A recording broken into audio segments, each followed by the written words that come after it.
내 가슴 속에 풀리지 않고 맺혀 있는 하나의 소원이 있다면 우리도 어떻게 하든지 남과 같이 잘 살아봐야 되겠다. 는 이러한 염원입니다. 지금 우리가 밟고 있는 이 땅의 번영, 그 뿌리는 과연 어디일까요? 이영만리 파독과 월남 파병의 피땀 어린 헌신, 국가 백년지대계를 위한 교육개혁과 중화학공업, 그리고 자주국방의 결단, 마지막으로 민둥산을 푸르게 만든 산림녹화의 기적까지. 박정희 대통령이 일궈낸 이 모든 역사를 하나의 통합본 오디오북으로 엮었습니다. 그 치열했던 시절의 숨결을 느끼며 편안하게 귀 기울여 보시겠습니다. 우리는 민족 중흥의 역사적 사명을 띠고 이 땅에 태어났다. 이 문장 기억나십니까? 1968년 12월 5일에 선포된 국민교육헌장의 첫 구절입니다. 그 시절 모든 교과서 첫 장을 넘기면 을에 이 헌장이 실려 있었습니다. 많은 분들이 이 헌장을 통째로 외워야 했던 기억도 있으실 겁니다. 그런데 왜 그랬을까요? 왜 국가는 민족 중흥이라는 이 거대한 사명을 모든 국민에게 부여하고 또 가르치려 했을까요? 이 질문에 대한 답은 놀랍게도 1977년 수출 100억 달러 달성과 아주 깊은 관련이 있습니다. 1953년 전쟁의 폐허 속에서 1인당 국민소득 67달러였던 나라가 불과 24년 만에 수출 100억 달러, 1인당 국민소득 1000달러를 달성한 겁니다. 세계가 한강의 기적이라 부르는 이 엄청난 성장의 비밀. 물론 포항제철, 현대조선소 같은 중화학공업이 있었습니다. 하지만 이 모든 것을 가능하게 만든 진짜 비밀은 바로 교육개혁이었습니다. 공장은 세울 수 있어도 그 공장을 운영하고 작동하는 사람이 없다면 무용지물입니다. 박정희 정부는 이것을 누구보다 정확히 간파했습니다. 그리고 전 국민들을 국가 발전의 인재들로 바꾸는 대담한 교육개혁을 단행했죠. 오늘 우리는 그 놀라운 이야기를 들려드리겠습니다. 언제 들어도 좋은 편안하게 듣는 지식 오디오북, 오디오 인문학당입니다. 먼저 숫자로 말씀드리겠습니다. 1960년대 후반 초등학교 취학률이 이미 98%를 넘어섰습니다. 1954년부터 추진된 의무교육 완성 6개년 계획의 결과였죠. 하지만 문제는 중학교였습니다. 1960년대 중학교 진학률은 겨우 50% 수준에 머물러 있었습니다. 초등학교를 졸업한 아이들 절반이 중학교에 가지 못하는 상황이었던 겁니다. 더 심각한 것은 입시 경쟁이었습니다. 1968년 서울에만 중학교 재수생이 6,000명이나 되었습니다. 13살 아이들이 명문중학교에 들어가기 위해 재수를 했다는 겁니다. 종로 2가 학원가에는 대입학원 못지않게 중학교 입시학원들이 즐비했습니다. 이런 상황 속에서 1968년 7월 15일 박정희 정부는 획기적인 결단을 내립니다. 중학교 무시험 진학 제도를 전격 발표한 겁니다. 7.15 어린이 해방이라 불릴 만큼 충격적인 개혁이었습니다. 결과는 놀라웠습니다. 1969년 서울에서 시작된 이 제도는 1971년 전국으로 확대되었고 중학교 진학률은 급속도로 상승하기 시작했습니다. 무시험 추첨 제도가 시행된 1970년대를 기점으로 약 15년 만에 중학교 진학률이 99%에 육박했습니다. 하지만 교육개혁은 여기서 멈추지 않았습니다. 1973년에는 고교 평준화 정책도 발표되어 1974년 서울과 부산부터 시행되었죠. 이것은 전 국민이 교육의 혜택을 받게 된 인류 역사상 보기 드문 교육 기회의 평등화였습니다. 그렇다면 다른 나라들은 어땠을까요? 당시 같은 처지의 개발도상국들과 비교해 보겠습니다. 1960년대 대부분의 후진국들은 엘리트 중심 교육에 집중했습니다. 소수의 상류층 자녀들에게만 고등교육 기회를 주고 대다수 국민은 글도 모르는 상태로 남겨둔 겁니다. 인도는 명문 IIT 인도 공과대학을 세워 엘리트를 양성했지만 1970년대까지 국민 절반 이상이 글을 읽지 못했습니다. 중남미 국가들도 마찬가지였습니다. 부유층 자녀들은 유럽과 미국으로 유학을 보냈지만 일반 국민들의 교육 수준은 극도로 낮았죠. 하지만 한국은 달랐습니다. 박정희 정부의 교육 정책은 모든 국민들을 교육하고 육성하여 인적 자원, 인재로 만든다는 명확한 목표를 가지고 있었습니다. 이것이 바로 민족 중흥의 역사적 사명을 달성하기 위한 구체적인 방법론이었습니다. 단순히 구호로 그친 게 아니었죠. 이것은 당시로서는 혁명적인 발상이었습니다. 더욱 주목할 점이 있습니다. 박정희 정부는 단순히 진학률만 높인 게 아니었습니다. 교육의 방향을 산업화에 필요한 인력 양성으로 명확히 정했습니다. 1966년 한국과학기술연구원 키스트가 설립되었습니다. 미국과의 공동 성명으로 탄생한 이 연구소는 한국 최초의 종합연구기관이었죠. 이어 1971년에는 한국과학원, 지금의 카이스트가 설립됩니다. 이때 중요한 철학이 하나 나옵니다. 한국과학기술연구원의 초대 원장 최영섭 박사는 개도국의 연구소는 선진 기술을 빠르게 도입해 국내 산업계에 전파하는 역할을 담당해야 한다고 말했습니다. 단순히 학문을 연구하는 게 아니라 산업 현장에 즉시 적용할 수 있는 기술을 개발하고 전파해야 한다는 뜻이었죠. 그리고 이 철학은 전체 교육 시스템을 꿰뚫고 있었습니다. 공업고등학교를 대폭 늘리고 실업계 고등학교를 강화했습니다. 1967년부터는 국제기능올림픽에 참가하기 시작했습니다. 청소년 기능공들에게 국제 무대에서 실력을 겨룰 기회를 준 겁니다. 당시 다른 나라들이 머리 쓰는 엘리트만 키울 때 한국은 손으로 만드는 기능인도 함께 키웠습니다. 이것이 훗날 한국 산업화의 결정적 차이를 만들게 됩니다. 하지만 여기서 한 가지 의문이 듭니다. 교육개혁이 정말 경제성장으로 이어졌을까요? 단순히 우연의 일치는 아니었을까요? 그 답을 찾기 위해 우리는 지금부터 좀 더 깊숙이 들어가 보겠습니다. 숫자와 통계가 아닌 실제 현장의 이야기 속으로 말입니다. 1960년대 중반 한국의 공장들은 심각한 문제에 직면했습니다. 기계는 있는데 그걸 다룰 줄 아는 사람이 없었던 겁니다. 당시 정부 자료에 따르면 숙련공 부족으로 인해 공장 가동률이 현저히 낮았으며 휴업 중인 공장이 속출했습니다. 왜 그랬을까요? 설비 투자는 외국 차관으로 할 수 있었습니다. 하지만 그 설비를 가동할 숙련 기술자는 돈으로 살 수 없었습니다. 외국에서 기술자를 데려오면 비용이 하늘처럼 치솟았고 언어 장벽도 있었죠. 박정희 정부는 이 문제의 본질을 정확히 꿰뚫어 봤습니다. 경제개발의 진짜 발목을 잡는 것은 사람이었던 겁니다. 그래서 교육개혁은 단순히 학교만 늘리는 게 아니었습니다.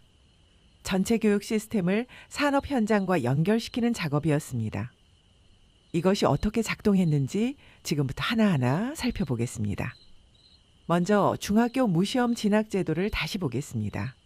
이 정책이 단순히 입시 부담을 줄여주기 위한 것만이었을까요? 물론 그것도 중요한 목표였습니다. 하지만 더 깊은 의도가 숨어 있었습니다. 명문 중학교를 가기 위한 경쟁이 사라지자 놀라운 일이 벌어졌습니다. 초등학교 교육이 정상화된 겁니다. 이전에는 초등학교 6년 내내 입시 준비만 했습니다. 국어, 산수 두 과목에 모든 것이 집중되었죠. 미술, 음악, 체육 수업은 사실상 있으나 마나했습니다. 무시험 진학제도 이후 초등교육이 본래의 목적을 되찾았습니다. 아이들은 다양한 과목을 접하고 자신의 적성을 발견할 시간을 얻었습니다. 이것이 왜 중요했을까요? 산업화에는 다양한 인재가 필요했기 때문입니다. 숙련공 기술자, 연구원 관리자, 각자의 적성과 능력에 맞는 교육을 받아야 했습니다. 무시험 진학제도는 이런 다양성의 토대를 만든 겁니다. 여기에 더해 박정희 정부는 한글 전용 정책이라는 또 하나의 대담한 개혁을 추진했습니다. 1968년 한글 전용 5개년 계획을 수립하고 1969년까지 모든 공문서와 행정 업무를 한글로만 전용하게 했습니다. 이후 교과서와 정부 간행물도 한글로만 발행되었습니다. 1970년에는 한자 폐지 선언과 함께 국민학교, 중학교, 고등학교에서의 한자 교육을 전면 폐지하기까지 했습니다. 이 정책은 문맹률을 급격히 감소시키고 전 국민이 국가 정책과 정보를 쉽게 이해할 수 있는 교육 기회의 평등화에 크게 기여했습니다. 한자를 모르면 공문서조차 읽기 어려웠던 장벽이 사라진 겁니다. 또한 이 한글 전용 환경은 훗날 대한민국이 IT 강국으로 도약할 때 전산화와 정보 접근성 면에서 결정적인 이점이 되었습니다. 다음으로 고교 평준화를 봅시다. 1973년 발표된 고교 평준화는 더욱 전략적이었습니다. 이 정책의 핵심은 지역별 학군 배정이었습니다. 집 근처 학교에 다니게 된 겁니다. 이게 왜 중요했을까요? 통학 시간이 대폭 줄어들었습니다. 이전에는 명문고에 가기 위해 편도 2시간씩 통학하는 학생들이 많았습니다. 하루 4시간을 버스와 전차 안에서 보낸 겁니다. 고교 평준화 이후 이 4시간을 학습이나 휴식에 쓸 수 있게 되었습니다. 더 중요한 것은 가정의 경제적 부담이 줄었다는 점입니다. 교통비, 하숙비가 사라졌죠. 이것은 교육 기회의 평등화로 이어졌습니다. 가난한 집 아이들도 부자 집 아이들과 같은 교육을 받을 수 있게 된 겁니다. 그리고 또 다른 핵심적인 부분, 직업교육으로 넘어갑니다. 박정희 정부는 공업고등학교를 대폭 늘렸습니다. 단순히 학교 수만 늘린 게 아니었습니다. 산업 현장과 직접 연결된 교육과정을 설계했습니다. 예를 들어 포항제철이 건설될 때 인근의 공업고등학교들이 함께 세워졌습니다. 학생들은 실습 시간에 실제 제철소 설비를 다뤘습니다. 졸업 후 바로 제철소에 취업해서 일할 수 있었죠. 이것은 맞춤형 인력 양성이었습니다. 기업들은 신입사원 재교육 비용을 아낄 수 있었고 학생들은 졸업과 동시에 일자리를 얻었습니다. 더 나아가 기능 경기 대회를 통해 기능인의 사회적 지위를 높였습니다. 국제 기능 올림픽에서 금메달을 따면 병역 특례, 대학 특별 전형 혜택이 주어졌습니다. 손으로 일하는 사람도 존중받는 사회 분위기가 만들어진 겁니다. 그리고 정점에는 앞에서 이야기했던 키스트와 카이스트가 있었습니다. 이 기관들은 최첨단 기술을 연구하고 그 기술을 산업 현장에 전파했습니다. 동시에 최고급 과학기술 인재를 양성했죠. 이렇게 해서 완성된 것이 교육의 피라미드였습니다. 기초교육, 직업교육, 고등교육이 서로 긴밀하게 연결된 시스템이었습니다. 각 단계에서 나온 인력들이 산업 현장의 각 부문에 바로 투입되는 구조였죠. 이제 그 결과를 봅시다. 1977년 수출 100억 달러 달성. 이 숫자 뒤에 숨은 진짜 이야기는 이겁니다. 당시 한국 수출품의 핵심은 전자제품, 철강, 조선이었습니다. 이 모든 것을 만든 사람들이 누구였을까요? 바로 1960에서 70년대 교육개혁의 혜택을 받은 이들이었습니다. 제철소를 돌린 숙련공들, 조선소에서 배를 만든 용접공들, 전자라인에서 반도체를 생산한 기술자들, 이들은 대부분 공업고등학교나 실업계 고등학교를 졸업한 청년들이었습니다. 더 놀라운 것은 속도였습니다. 1964년 수출 1억 달러 달성, 1970년 10억 달러, 그리고 불과 7년 만인 1977년 100억 달러. 그야말로 폭발적인 성장이었습니다. 이것이 가능했던 이유는 명확합니다. 필요한 시점에 필요한 인재와 인력들이 충분히 공급되었기 때문입니다. 공장을 지으면 그 공장을 돌릴 기능공들이 준비되어 있었습니다. 새로운 기술이 도입되면 그 기술을 흡수할 기술자들이 대기하고 있었죠. 연구개발이 필요하면 카이스트 출신 과학자들이 뛰어들었습니다. 1960년대 초 1인당 국민소득은 겨우 100달러 수준이었습니다. 하지만 1979년 박정희 대통령 서거 당시 1인당 국민소득은 1,600달러를 넘어섰습니다. 18년 만에 16배 이상 성장한 겁니다.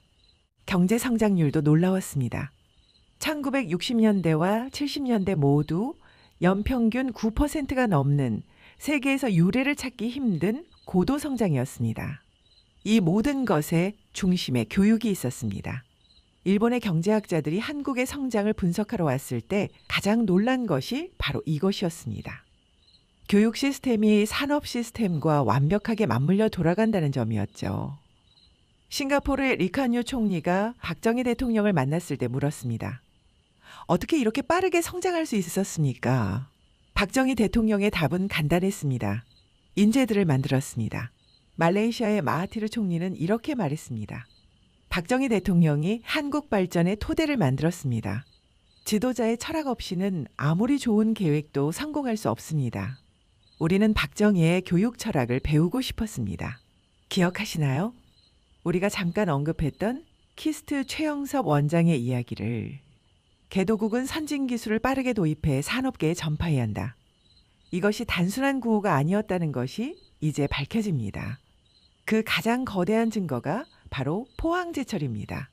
1960년대 말 한국이 종합제철소를 짓겠다고 했을 때 세계은행을 포함한 전 세계가 반대했습니다.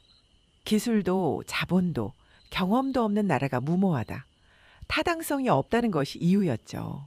이때 이 불가능한 계획의 기술적 타당성을 검토하고 정부가 확신을 갖도록 밀어붙인 두뇌 집단이 바로 한국과학기술연구소 키스트였습니다.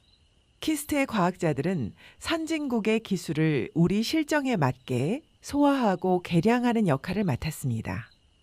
그 결과가 무엇이었을까요? 1973년 마침내 포항제철 1기 설비에서 붉은 쇳물이 쏟아져 나왔습니다. 이 쇳물은 조선소의 배가 되고 자동차가 되고 전자제품들이 되었습니다. 키스트는 연구실에만 갇혀있던 것이 아니라 국가산업의 심장부에 직접 기술을 수혈했던 겁니다.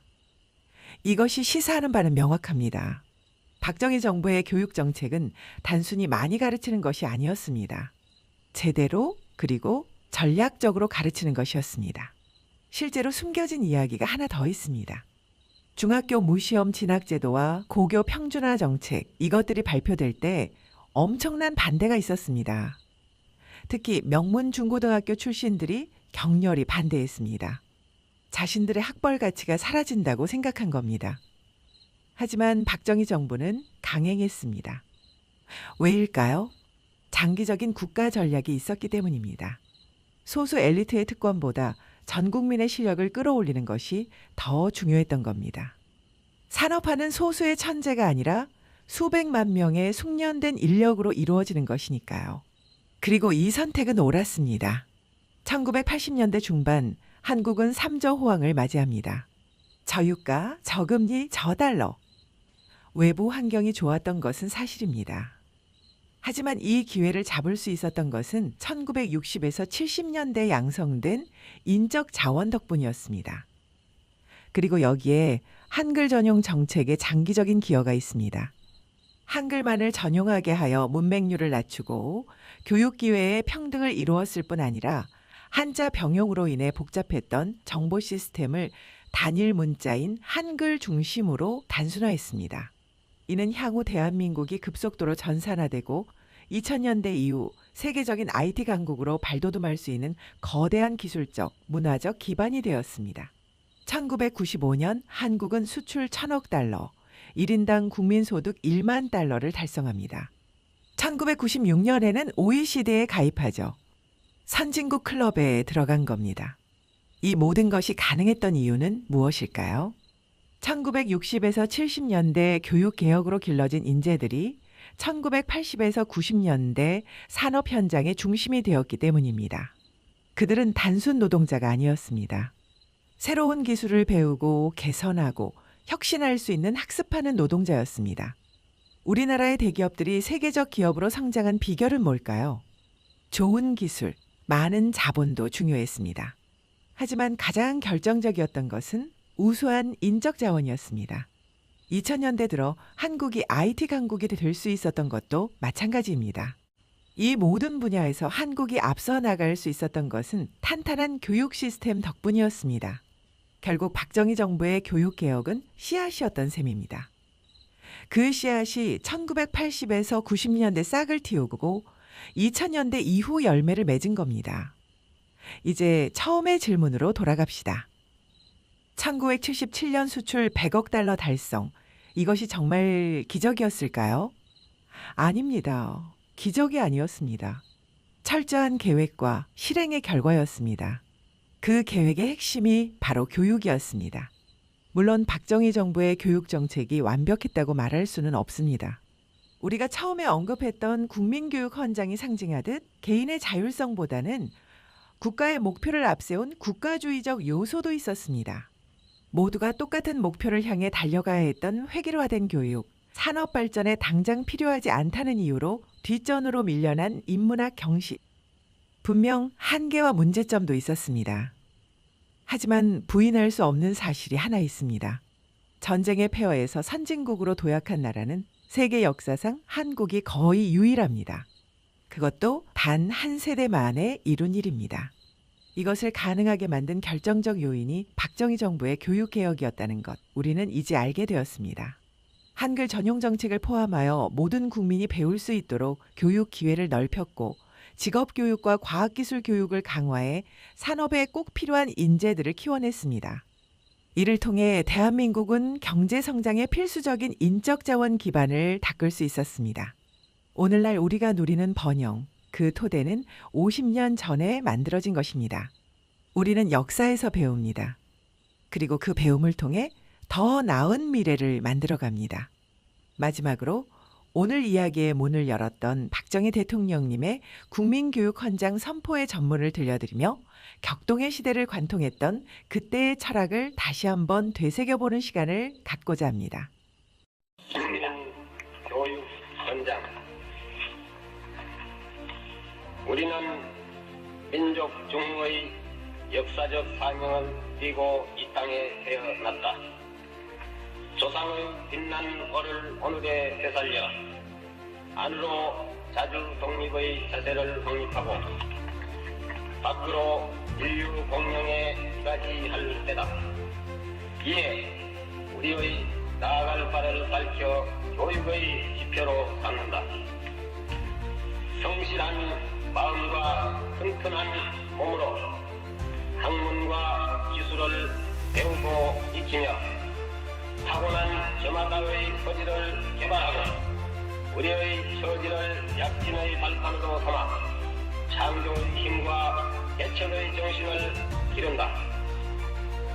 공익과 질서를 앞세우며 능률과 실질을 풍성하고 경애와 진의의 비박은 상부 상조의 전통을 이어받아 명랑하고 따뜻한 협동 정신을 북돋운다.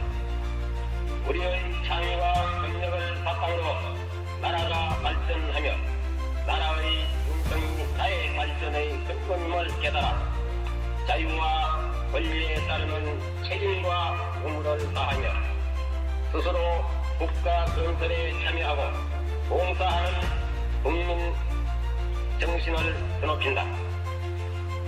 반공 민주 정신에 흡절한 애국 애적이 우리의 삶의 길이며 자유세계의 이상을 실현하는 기반이다. 길이 후손에 들려줄 영광된 통일족의 앞날을 내다보며 신념과 긍지를 지닌 근면한 국민으로서 민족의 슬기를 모아 줄기찬 노력으로 새 역사를 창조하자. 1968년 12월 5일 대통령 박정희. 지금으로부터 60년 전 1964년 12월 10일 독일 함보른 탄광 강당에서 믿을 수 없는 일이 벌어졌습니다. 한 나라의 대통령이 연설 도중 원고를 덮어버렸습니다. 그리고 울먹이기 시작했습니다. 현장에 있던 300명의 광부들과 50명의 간호사들도 따라 울었고 취재하러 온 기자들까지 눈물을 쏟았습니다. 심지어 옆에 있던 서독 대통령조차 손수건을 꺼내야 했을 정도였습니다. 도대체 무슨 일이 있었던 걸까요? 당시 대한민국은 세계에서 가장 가난한 나라 중 하나였습니다. 1인당 국민소득 78달러, 외환 보유고는 바닥을 치고 있었고 보릿고개로 끼니를 굽는 사람들이 넘쳐났습니다. 그런 나라에서 2만 명의 젊은이들이 이역만리 독일로 떠났습니다. 그들이 보낸 돈은 당시 한국 전체 수출액의 2%에 달했습니다. 이 오디오북을 끝까지 들으시면 여러분은 오늘날 대한민국이 어떻게 만들어졌는지 그 시작점을 목격하게 될 것입니다. 언제 들어도 좋은 편안하게 듣는 지식 오디오북, 오디오 인문학당입니다. 우리가 파독광부, 파독간호사라는 말을 들으면 보통은 가난했던 시절 고생하며 외화벌이를 하신 분들 정도로 막연하게 생각합니다. 하지만 그분들이 짊어져야 했던 시대의 무게는 우리의 상상을 초월합니다. 1960년대 초 대한민국은 말 그대로 절망의 땅이었습니다. 1인당 국민소득 78달러. 이 수치가 감이 오지 않는 분들을 위해 설명해 드리자면 당시 필리핀, 태국보다도 훨씬 못 살았습니다. 나라의 금고, 즉 외환 보유고는 1963년에 1억 달러 아래로 떨어졌습니다. 국가 부도 직전이었죠. 보릿고개라는 말은 그 시절의 처절함을 담은 일상이었습니다. 이런 상황에서 서독이 탄광 및 산업 인력을 필요로 한다는 소식은 그야말로 암흑 속의 유일한 빛이자 기회의 땅이었습니다. 1963년 1차 광부 모집에 몇 명이 몰렸는지 아십니까? 단 500명을 뽑는데 7,000명이 넘게 몰렸습니다. 경쟁률이 약 15대 1에 달했습니다. 그런데 더 놀라운 것은 지원자들의 면면입니다. 당시 최고의 엘리트들은 물론 현직 교사, 경찰, 심지어 군인까지. 이 고학력 인재들이 단 하나의 목표, 돈을 벌어야 한다. 가족을 살려야 한다는 그 일념 하나로 너도 나도 이력서를 위조하는 것까지 감수하며 지원했습니다. 그럴 만도 했습니다. 파독광부의 월급은 약 160달러. 당시 한국 구급 공무원 월급의 10배에서 많게는 15배에 달하는 그야말로 상상조차 할 수 없는 파격적인 금액이었습니다. 이 돈이 이 절박한 젊은이들을 수만리, 이억만리로 떠나게 한 동기였습니다. 가난에서 벗어날 수 있는 유일한 기회였습니다. 하지만 그들이 치러야 했던 대가는 상상을 초월했습니다. 파독 근로자를 이야기할 때 우리는 종종 다른 나라의 이민 노동자들과 비교하곤 합니다. 당시 독일은 터키, 이탈리아, 그리스 등 여러 나라에서 노동자를 받아들였습니다. 하지만 한국인 광부와 간호사는 이들과 달랐습니다. 첫째, 교육 수준이 압도적으로 높았습니다. 대학 졸업자가 20% 이상이었고 최소 중학교 이상의 학력을 갖춘 사람들이었습니다. 다른 나라 노동자들과는 차원이 달랐습니다. 둘째, 이들에게는 명확한 목표가 있었습니다. 단순히 돈을 벌기 위한 것이 아니었습니다. 조국의 경제를 살리겠다는, 가족을 가난에서 구하겠다는 절박한 사명감이 있었습니다. 그래서 월급의 대부분을 송금했고 자신은 최소한의 생활비로 버텼습니다. 셋째, 그들의 근면성과 성실성은 독일인들조차 인정했습니다. 독일 언론은 한국 간호사들을 한국에서 온 천사라고 불렀습니다. 광부들은 위험한 작업을 마다하지 않았고 초과 근무를 자청했습니다. 서독 정부 관계자들은 한국인 노동자들이 가장 열심히 일한다고 칭찬했습니다. 그런데 여기서 한 가지 의문이 듭니다. 왜 대한민국 정부는 자국민을 이렇게 위험한 곳으로 보냈을까요? 단순히 실업 문제 해소와 외화 획득 때문이었을까요? 아니면 그 이면에 더 큰 전략이 숨어 있었던 걸까요? 사실 파독 근로자 파견 사업에는 한 가지 중요한 배경이 있었습니다. 1961년 서독은 한국에 1억 5천만 마르크의 차관을 제공했고 1964년에는 1억 5,900만 마르크를 추가로 제공했습니다. 이 차관은 한국의 경제개발 5개년 계획에 결정적인 역할을 했습니다. 그리고 그 차관을 받아내는 데는 우리 광부와 간호사들의 헌신이 있었습니다. 이들의 성실함이 독일 정부를 움직였던 것입니다. 이제 우리는 숫자와 통계를 넘어 실제 현장으로 들어가야 합니다. 지하 1000m. 어둠만이 가득한 그곳에서 그들은 매일 무엇을 보았을까요? 병원 복도를 밤새 걸으며 그들은 무슨 생각을 했을까요? 광부들이 매일 외쳤던 독일어 인사가 있습니다. 글릭아우프. 사전적 의미는 행운을 빕니다입니다. 하지만 지하 깊은 곳에서 일하는 광부들에게 이 말의 진짜 의미는 달랐습니다. 오늘도 살아서 돌아오길 바랍니다.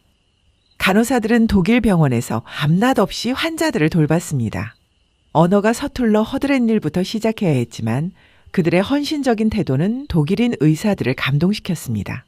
수간호사로 승진한 사람도 많았고 전문 자격증을 따거나 의과대학에 진학해 의사가 된 경우도 있었습니다. 하지만 그 이면에는 우리가 모르는 고통이 숨어 있었습니다. 지하 1000m의 실체를 이제 들여다봐야 합니다. 우리 광부들이 파견된 루루 탄광지대의 막장은 온도가 37도에 달했습니다. 그곳에서 파독 광부들은 하루 8시간에서 16시간을 일했습니다. 작업복조차 입을 수 없을 정도로 더워서 속옷만 입고 일하기도 했습니다. 장화에 땀이 차면 뒤집어 붓고 다시 신어야 했습니다. 가장 힘든 작업은 슈텐펠이라는 쇠기둥을 세우는 일이었습니다. 채탄기계가 석탄층을 파고 들어가면 광부들은 그 뒤를 따라가며 천장이 무너지는 것을 막기 위해 이 쇠기둥들을 세워야 했습니다. 만약 이 작업을 제때 하지 못하면 천장이 무너져 매몰됩니다. 글릭아우프의 진짜 의미가 이제 이해되시나요? 이것은 단순한 인사가 아니었습니다. 생환을 기원하는 절박한 기도였습니다. 매일 아침 갱도로 내려가는 것은 삶과 죽음의 경계를 넘는 일이었습니다. 간호사들의 상황은 어땠을까요? 당시 독일 병원에서도 기피하던 힘든 업무, 특히 돌아가신 분의 시신을 수습하고 깨끗이 닦는 일까지 우리 간호사들이 도맡아 했습니다. 그들은 왜 그렇게까지 했을까요? 단순히 돈을 벌기 위해서? 아닙니다. 그것은 코리아라는 이름의 자존심이었습니다. 낯선 땅에서 무시당하지 않기 위한, 그리고 자신들이 무너지면 고국의 가족들도 무너진다는 절박함의 다른 표현이었습니다. 하지만 이 찬사 뒤에는 뼈를 깎는 고독이 숨어 있었습니다. 이영만리 타국에서의 외로움, 즉 향수병은 그들의 영혼을 갉아먹었습니다. 말이 통하지 않는 서름, 인종차별, 그리고 경무에 시달리던 그들은 고국에서 온 노래를 다 같이 모여 듣다가 누가 먼저랄 것도 없이 함께 통곡을 했다는 일화는 너무나도 유명합니다. 우리는 이 지점에서 그들의 희생이 남긴 비극적인 통계와 마주해야 합니다. 1963년부터 1979년까지 파독 광부 30년사라는 공식 기록에 따르면 총 117명의 근로자가 그곳에서 생을 마감했습니다. 광부 65명, 간호사 44명, 기능공 8명. 이 중 광부 27명은 작업 중 사망했고 광부 4명 그리고 간호사 19명은 스스로 목숨을 끊었습니다.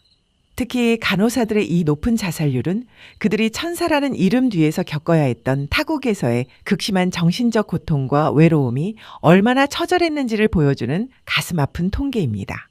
그들은 자신을 돌볼 겨를도 없이 조국과 가족을 위해 모든 것을 불태웠던 것입니다. 맨 처음 이야기했던 1964년 12월 10일로 다시 돌아가겠습니다. 서독을 공식 방문 중이었던 박정희 대통령과 유경수 여사가 함보른 탄광강당에 도착했을 때 300명의 광부들과 50명의 간호사들은 양복과 한복 저고리를 차려입고 환영했습니다. 박 대통령을 뒤따르던 유경수 여사는 간호사들과 일일이 악수하며 말을 건넸습니다. 가족들에게서는 연락이 잘 옵니까? 일은 고달프지 않습니까? 유 여사가 세 번째 간호사에게 고양이라고 말을 건네는 순간 그 간호사가 울음을 터뜨렸습니다. 이것이 신호가 되어 간호사, 광부할 것 없이 모두가 울기 시작했습니다. 박 대통령도 뒤를 돌아보며 손수건으로 눈물을 닦았고 유 여사는 몸을 가누지 못해 주저앉으며 통곡했습니다. 취재기자들도 독일인 광산회사 사장도 눈물을 훔쳤습니다. 환영사로 분위기가 진정된 후 박 대통령이 연단에 올랐습니다.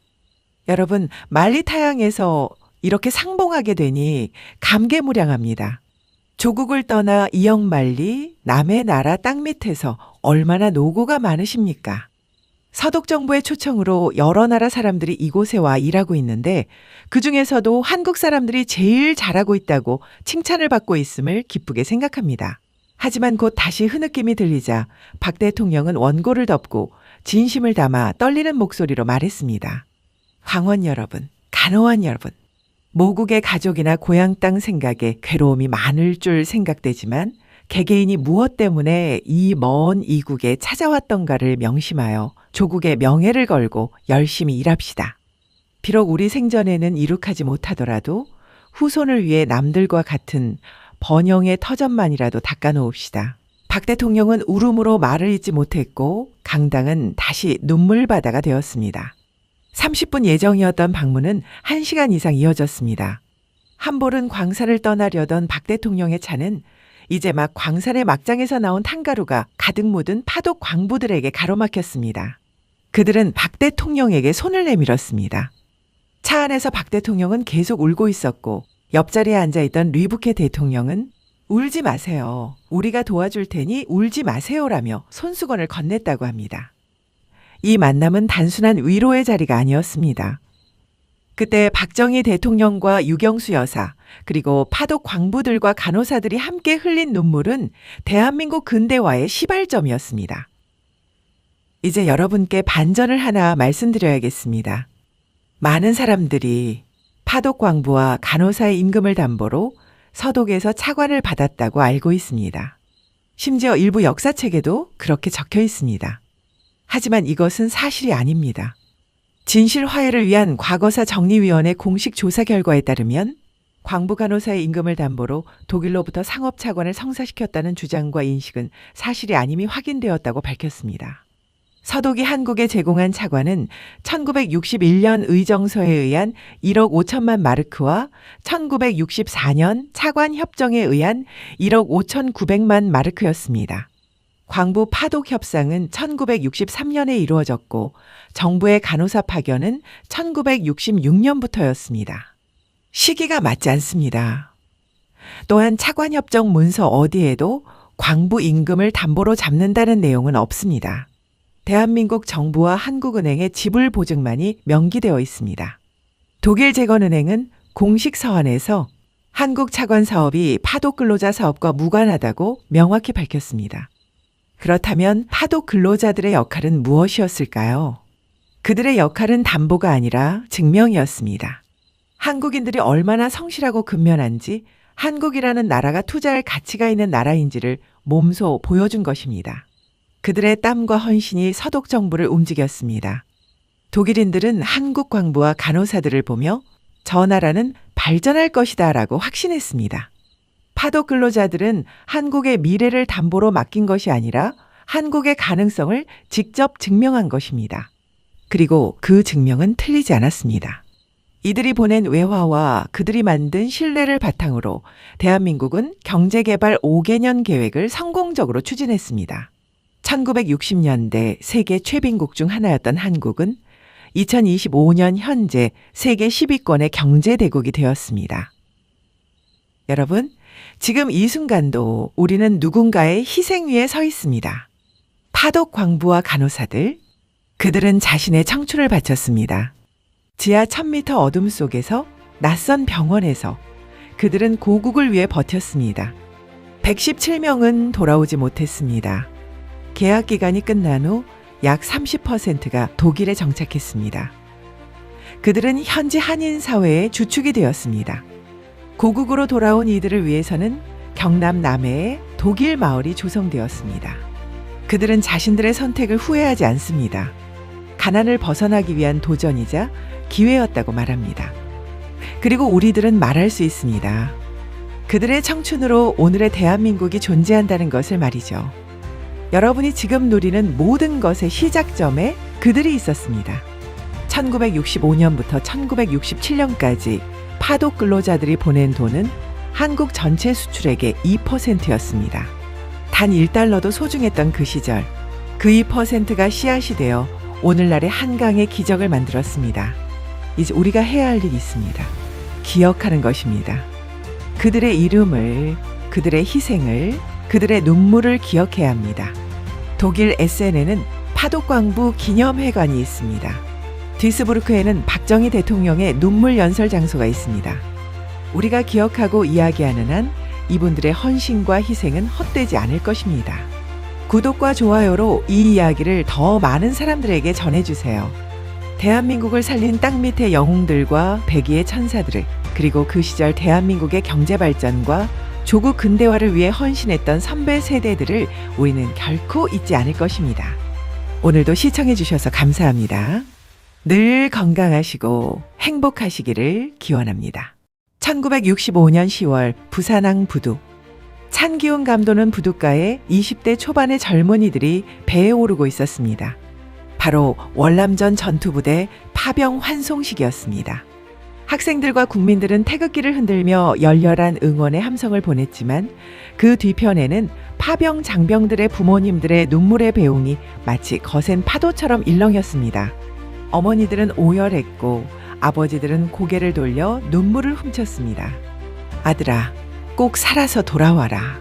당시 대한민국은 세계 최빈국이었습니다. 하루 세끼도 제대로 먹지 못하는 가난한 나라였죠. 그런 우리가 왜 남의 나라 전쟁에 군대를 보냈을까요? 박정희 대통령은 이 절박한 상황에서 월남 파병의 결단을 내렸습니다. 그 결과는 오늘날 우리가 누리는 한강의 기적이라고 불리는 대한민국의 경제 발전과 조국 근대화의 출발점이 되었습니다. 하지만 이 영광의 이면에는 30만 명이 넘는 젊은이들이 흘린 피와 땀, 그리고 지금도 고통받고 있는 참전 용사들의 희생이 있었습니다. 그들은 가족을 위해, 조국을 위해 기꺼이 목숨을 걸었죠. 오늘 우리가 잊고 있던 그 눈물겨운 역사를 되살려 보겠습니다. 언제 들어도 좋은 편안하게 듣는 지식 오디오북, 오디오 인문학당입니다. 숫자로 보는 월남전, 그 놀라운 진실을 말씀드리겠습니다. 1964년부터 1973년까지 9년간 우리나라는 약 32만여 명의 병력을 베트남에 파병했습니다. 이는 미국을 제외하고 단일 국가로는 최대 규모였죠. 최대 5만 명의 한국군이 동시에 주둔하며 수많은 작전들을 수행했습니다. 전투 성과는 그야말로 압도적이었습니다. 한국군은 적군 대비 25대 1이라는 경이로운 사상자 교환비를 기록했죠. 미군의 9대 1을 훨씬 뛰어넘는 수치입니다. 특히 해병대 청룡부대의 짜빈동 전투는 한 개 중대 규모의 병력으로 적 2개 연대에 맞서 싸워 대승을 거두는 신화와 같은 전과를 올리기도 했습니다. 하지만 이 빛나는 전과의 이면에는 피와 땀으로 쓰여진 희생이 있었습니다. 5천 명이 넘는 젊은 장병들이 전사했고 1만 명이 넘게 부상을 당했습니다. 그리고 지금 이 순간에도 15만 9천여 명이 고엽제 후유증 환자로 등록되어 있습니다. 전쟁이 끝난 지 50년이 지났지만 그들의 고통은 현재 진행형입니다. 이 엄청난 희생 뒤에는 또 다른 이야기도 있습니다. 역사상 이런 거래는 없었죠. 전쟁에 군대를 보내고 그 대가로 국가 경제 전체를 재건할 자금을 받아낸 케이스 말입니다. 다른 나라들과 비교해 보시죠. 제2차 세계대전 당시 영국은 미국의 랜드리스 원조를 받았지만 전쟁이 끝난 후 2006년까지 무려 61년간 빚을 갚았습니다. 그런데 대한민국은 달랐습니다. 1961년 박정희 정부는 5.16으로 집권한 직후 그는 이미 케네디 대통령과 회담에서 한국 전쟁의 경험을 언급하며 파병 의사를 타진했습니다. 당시 미국은 소극적이었습니다. 하지만 1964년 미국 내 반전 여론이 들끓고 추가 파병이 정치적으로 불가능해진 순간 존슨 대통령은 한국에 SOS를 보냈습니다. 여기서 박정희 정부의 협상 전략이 빛을 발합니다. 우리 정부는 단계적으로 파병 규모를 늘려가며 매번 더 큰 대가를 요구했습니다. 1차 파병은 의료진과 태권도 교관 140명. 미국의 신뢰를 얻기 위한 밑밥이었죠. 2차 파병에서 비전투 부대 2,000명을 보냈고 3차 파병에서야 본격적인 전투 부대를 투입합니다. 해병대 청룡부대가 제일 먼저 파병되었고 육군 맹호, 백마부대도 그 뒤를 따라 파병됩니다. 그리고 마침내 1966년 3월 4일 한국군 월남 증파에 따른 미국의 대한협조에 관한 주한미 대사공안이 체결됩니다. 그 역사적인 브라운 각서이죠. 이 각서의 내용이 얼마나 파격적이었는지 아십니까? 한국군을 현대화하는 장비 지원, 파병 비용 전액 미국 부담, 1억 5천만 달러 규모의 경제개발 차관, 그리고 한국 기업의 베트남 시장 독점적 진출권까지. 이것은 단순한 각서나 계약이 아니었습니다. 국가의 미래 전체를 위한 협상이었죠. 하지만 여러분, 여기서 한 가지 의문이 듭니다. 미국은 왜 이렇게까지 한국군을 원했을까요? 단순히 숫자를 채우기 위해서였을까요? 아닙니다. 거기엔 미국조차 인정할 수밖에 없었던 한국군만의 특별함이 있었습니다. 한국군 장병의 월급은 미군보다 훨씬 낮았습니다. 경제적이었죠. 하지만 그게 전부가 아니었습니다. 한국군에게는 다른 나라 군대에는 없는 그 무엇인가가 있었습니다. 6.25 전쟁을 겪은 한국군은 공산군과의 전투 경험이 있었습니다. 실전에서 목숨을 걸고 싸워본 군대였죠. 그리고 무엇보다 한국 장병들에게는 절박함이 있었습니다. 가난한 고국의 가족을 먹여 살려야 한다는 절박함, 공산주의를 막아야 한다는 사명감, 그리고 조국의 경제 발전에 기여하고 싶다는 간절함이 있었습니다. 이제 그 절박함이 만들어낸 놀라운 이야기들을 하나하나 풀어보겠습니다. 그런데 여러분, 박정희 대통령은 왜 이 위험한 승부수를 던졌을까요? 표면적으로는 경제적 이익이 컸습니다. 하지만 그 이면에는 또 다른 절박한 이유가 숨어 있었습니다. 냉전의 시대.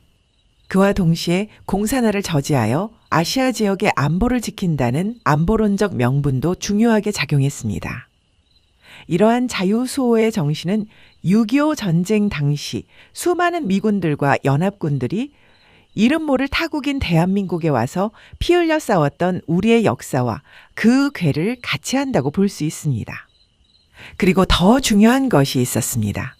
바로 안보 문제였죠. 1950년대 후반부터 미국은 계속해서 주한미군 감축을 논의하고 있었습니다. 6.25 전쟁의 상처가 채 아물기도 전에 우리를 지켜줄 미군이 떠날지도 모른다는 공포가 한국을 짓누르고 있었습니다. 박정희 대통령은 생각했습니다. 베트남에서 미국을 도우면 미국은 한국을 버리지 않을 것이라고. 그리고 그 생각은 적중했습니다. 이제 경제적 성과를 볼까요? 한국군 장병들이 받은 전투수당이 돈의 80% 이상이 고국으로 송금되었습니다. 전쟁터에서 언제 죽을지 모르는 그들이 돈을 쓰지 않고 가족에게 보낸 겁니다. 미국이 약속한 것은 단순히 군사비용만이 아니었습니다. 한국 기업들에게 베트남 재건 사업에 문을 열어준 겁니다. 현대건설이 그 대표적인 예죠. 1966년부터 1972년까지 베트남에서 1950만 달러의 수익을 올렸습니다. 도로를 깔고 다리를 놓고 항만을 건설하며 선진 기술을 익혔습니다. 이 기술이 훗날 중동 건설 붐의 밑거름이 되었습니다. 또한 전투 식량에 들어갈 김치통 조림 생산을 위해 캔 제조 공장이 새로 세워지고 이는 식품 산업 기술이 발전하는 계기가 되었죠. 장병들에게 고국의 맛을 전하려는 노력도 산업 발전으로 이어진 겁니다. 이것이 한국의 발전 방식이었습니다. 위기를 기회로 만들고 작은 것 하나도 허투루 쓰지 않으며 모든 것을 국가 발전의 자양분으로 삼는 것. 월남전은 그런 대한민국의 축소판이었습니다. 이것이 바로 월남전이 우리에게 남긴 의미입니다. 월남전에서 국군 5,099명이 목숨을 잃었고 1만 명 이상이 부상을 당했습니다. 하지만 그들이 벌어온 외화 10억 달러는 당시 한국 외환보유고의 30%에 달하는 금액이었습니다. 이 돈으로 경부고속도로가 건설되었습니다. 포항제철이 세워졌습니다. 제2차 경제개발 5개년 계획이 연평균 12%라는 기적의 성장률을 달성할 수 있었죠. 우리가 지금 누리는 이 풍요로움, 그 시작점에 월남전 참전 용사들의 희생이 있었습니다. 하지만 여러분, 여기서 끝이 아닙니다. 이 영광스러운 이야기 뒤에는 우리가 결코 잊어서는 안 될 또 다른 진실이 숨어 있습니다. 기억하시나요? 앞서 15만 9천 명이 고엽제 후유증 환자로 등록되어 있다고 말씀드렸죠. 그 숫자가 의미하는 것이 무엇인지 이제 말씀드리겠습니다. 에이전트 오렌지. 월남전에서 가장 많이 사용되었던 고엽제입니다. 미군이 베트콩의 은신처인 정글을 없애기 위해 살포한 맹독성 제초제였죠. 오렌지색 띠가 둘러진 드럼통에 담겨 있었습니다. 한국군 장병들은 이것이 무엇인지 몰랐습니다. 미군조차 정확한 독성을 파악하지 못했으니까요. 그들은 아무런 보호장비 없이 고엽제가 살포된 정글에서 작전을 수행했습니다. 고엽제를 맞은 나뭇잎은 며칠 만에 시들어 떨어졌습니다. 그리고 그것이 사람의 몸에도 같은 일을 일으킨다는 걸 그 당시에는 몰랐습니다. 귀국 후 몇 년이 지나자 이상한 일들이 일어나기 시작했습니다. 원인 모를 피부병, 간질환, 암 발병률의 급증. 그리고 가장 가슴 아픈 것은 2세들에게까지 기형과 질병이 나타난 겁니다. 2024년 현재 15만 명에 가까운 참전 용사들이 고엽제 후유증으로 고통받고 있습니다. 전쟁이 끝난 지 50년이 넘었지만 그들의 전쟁은 끝나지 않았습니다. 한 참전 용사는 이렇게 말했습니다. 차라리 전장에서 죽었으면 영웅으로 기억됐을 텐데 이렇게 병들어 가족에게 짐이 되며 사는 게 더 고통스럽습니다. 죽지도 못하고 살고 있습니다. 정부는 보상하고 있습니다. 하지만 간병비, 치료비, 생활비 모든 것이 턱없이 부족합니다. 여기서 우리가 직면해야 할 진실이 있습니다. 우리는 월남전으로 경제적 도약을 이뤘습니다. 그것은 사실입니다. 하지만 그 대가를 치른 사람들, 지금도 고통받고 있는 그들에게 우리는 충분한 감사와 예우를 하고 있습니까? 여러분, 오늘 우리는 잊혀져가는 역사 하나를 되짚어 봤습니다. 1964년부터 1973년까지 32만 명의 젊은이들이 머나먼 이국 땅에서 싸웠습니다. 그들은 조국을 위해, 가족을 위해, 그리고 우리의 미래를 위해 목숨을 걸었죠. 박정희 대통령의 치밀한 협상으로 우리는 10억 달러가 넘는 외화를 벌어들였고 그것은 오늘날 대한민국 경제 발전의 초석이 되었습니다. 하지만 그 영광의 뒤편에는 5,099명의 전사자, 1만여 명의 부상자, 그리고 지금도 고엽제로 고통받는 수많은 참전 용사들이 있습니다. 우리는 이 역사를 어떻게 기억해야 할까요? 단순히 경제 발전의 밑거름으로만 기억해서는 안 됩니다. 우리는 기억해야 합니다. 오늘 우리가 누리는 이 풍요로움이 누군가의 피와 땀으로 만들어진 것임을, 그리고 그 빚을 갚는 것은 단순히 정부의 보상금이 아니라 월남 참전 용사분들에 대한 우리 모두의 감사와 예우라는 것을 말입니다. 2025년 대한민국은 세계 10위권의 경제 대국이 되었습니다. K-팝과 K-드라마가 세계를 휩쓸고 반도체와 자동차 산업이 글로벌 시장을 이끌고 있죠. 그 시작점에 머나먼 타국에서 피와 땀을 흘리며 희생하고 헌신했던 월남전 참전 용사들이 있었습니다. 이제 여러분께 부탁드립니다. 댓글로 여러분의 생각을 나눠주세요.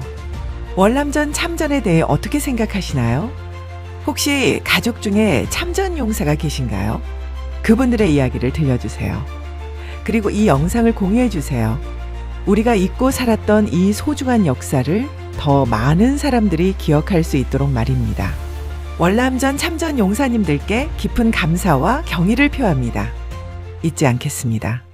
나는 앞으로 중화공업시대의 막을 올리고 한강변의 기적을 4대강에 재현시킬 것이며 수출 입국의 물결을 5대양에 일으키고 농어촌을 근대화하여 우리나라를 곧 중진국 상위권에 올려놓고야 말 것입니다. 지금 우리가 누리는 이 풍요, 이 대한민국의 눈부신 발전은 과연 어디에서 시작되었을까요? 만약 이 모든 기적의 출발점이 전 세계가 불가능이라 말했던, 심지어 세계은행과 국제통화기금 IMF, 그리고 가장 강력한 우방이었던 미국까지 결사반대했던 위험한 도전이었다면 믿으시겠습니까? 1970년대 자본도 기술도 자원도 없던 지구상 가장 가난한 나라 중 하나였던 대한민국. 어떻게 이 나라는 세계 최강 대국들의 반대와 냉혹한 비웃음을 무릅쓰고 후진국을 탈출하고 중진국 함정이라는 저주를 깨부수고 선진국으로 도약할 수 있었을까요? 오늘 우리는 대한민국이 21세기 경제 강국으로 설 수 있게 만든 그야말로 신의 한 수로 불리는 그 위대한 결정의 모든 것을 파헤쳐 봅니다. 언제 들어도 좋은 편안하게 듣는 지식 오디오북, 오디오 인문학당입니다. 먼저 그 당시 우리나라의 현실을 냉정하게 돌아봐야 합니다. 1970년대 초 대한민국의 현실은 솔직히 말해 처참했습니다. 1972년 대한민국의 1인당 국민소득은 고작 320달러였습니다. 북한보다도 훨씬 못 살던 시절이었죠. 연간 수출액은 겨우 18억 달러에 불과했습니다.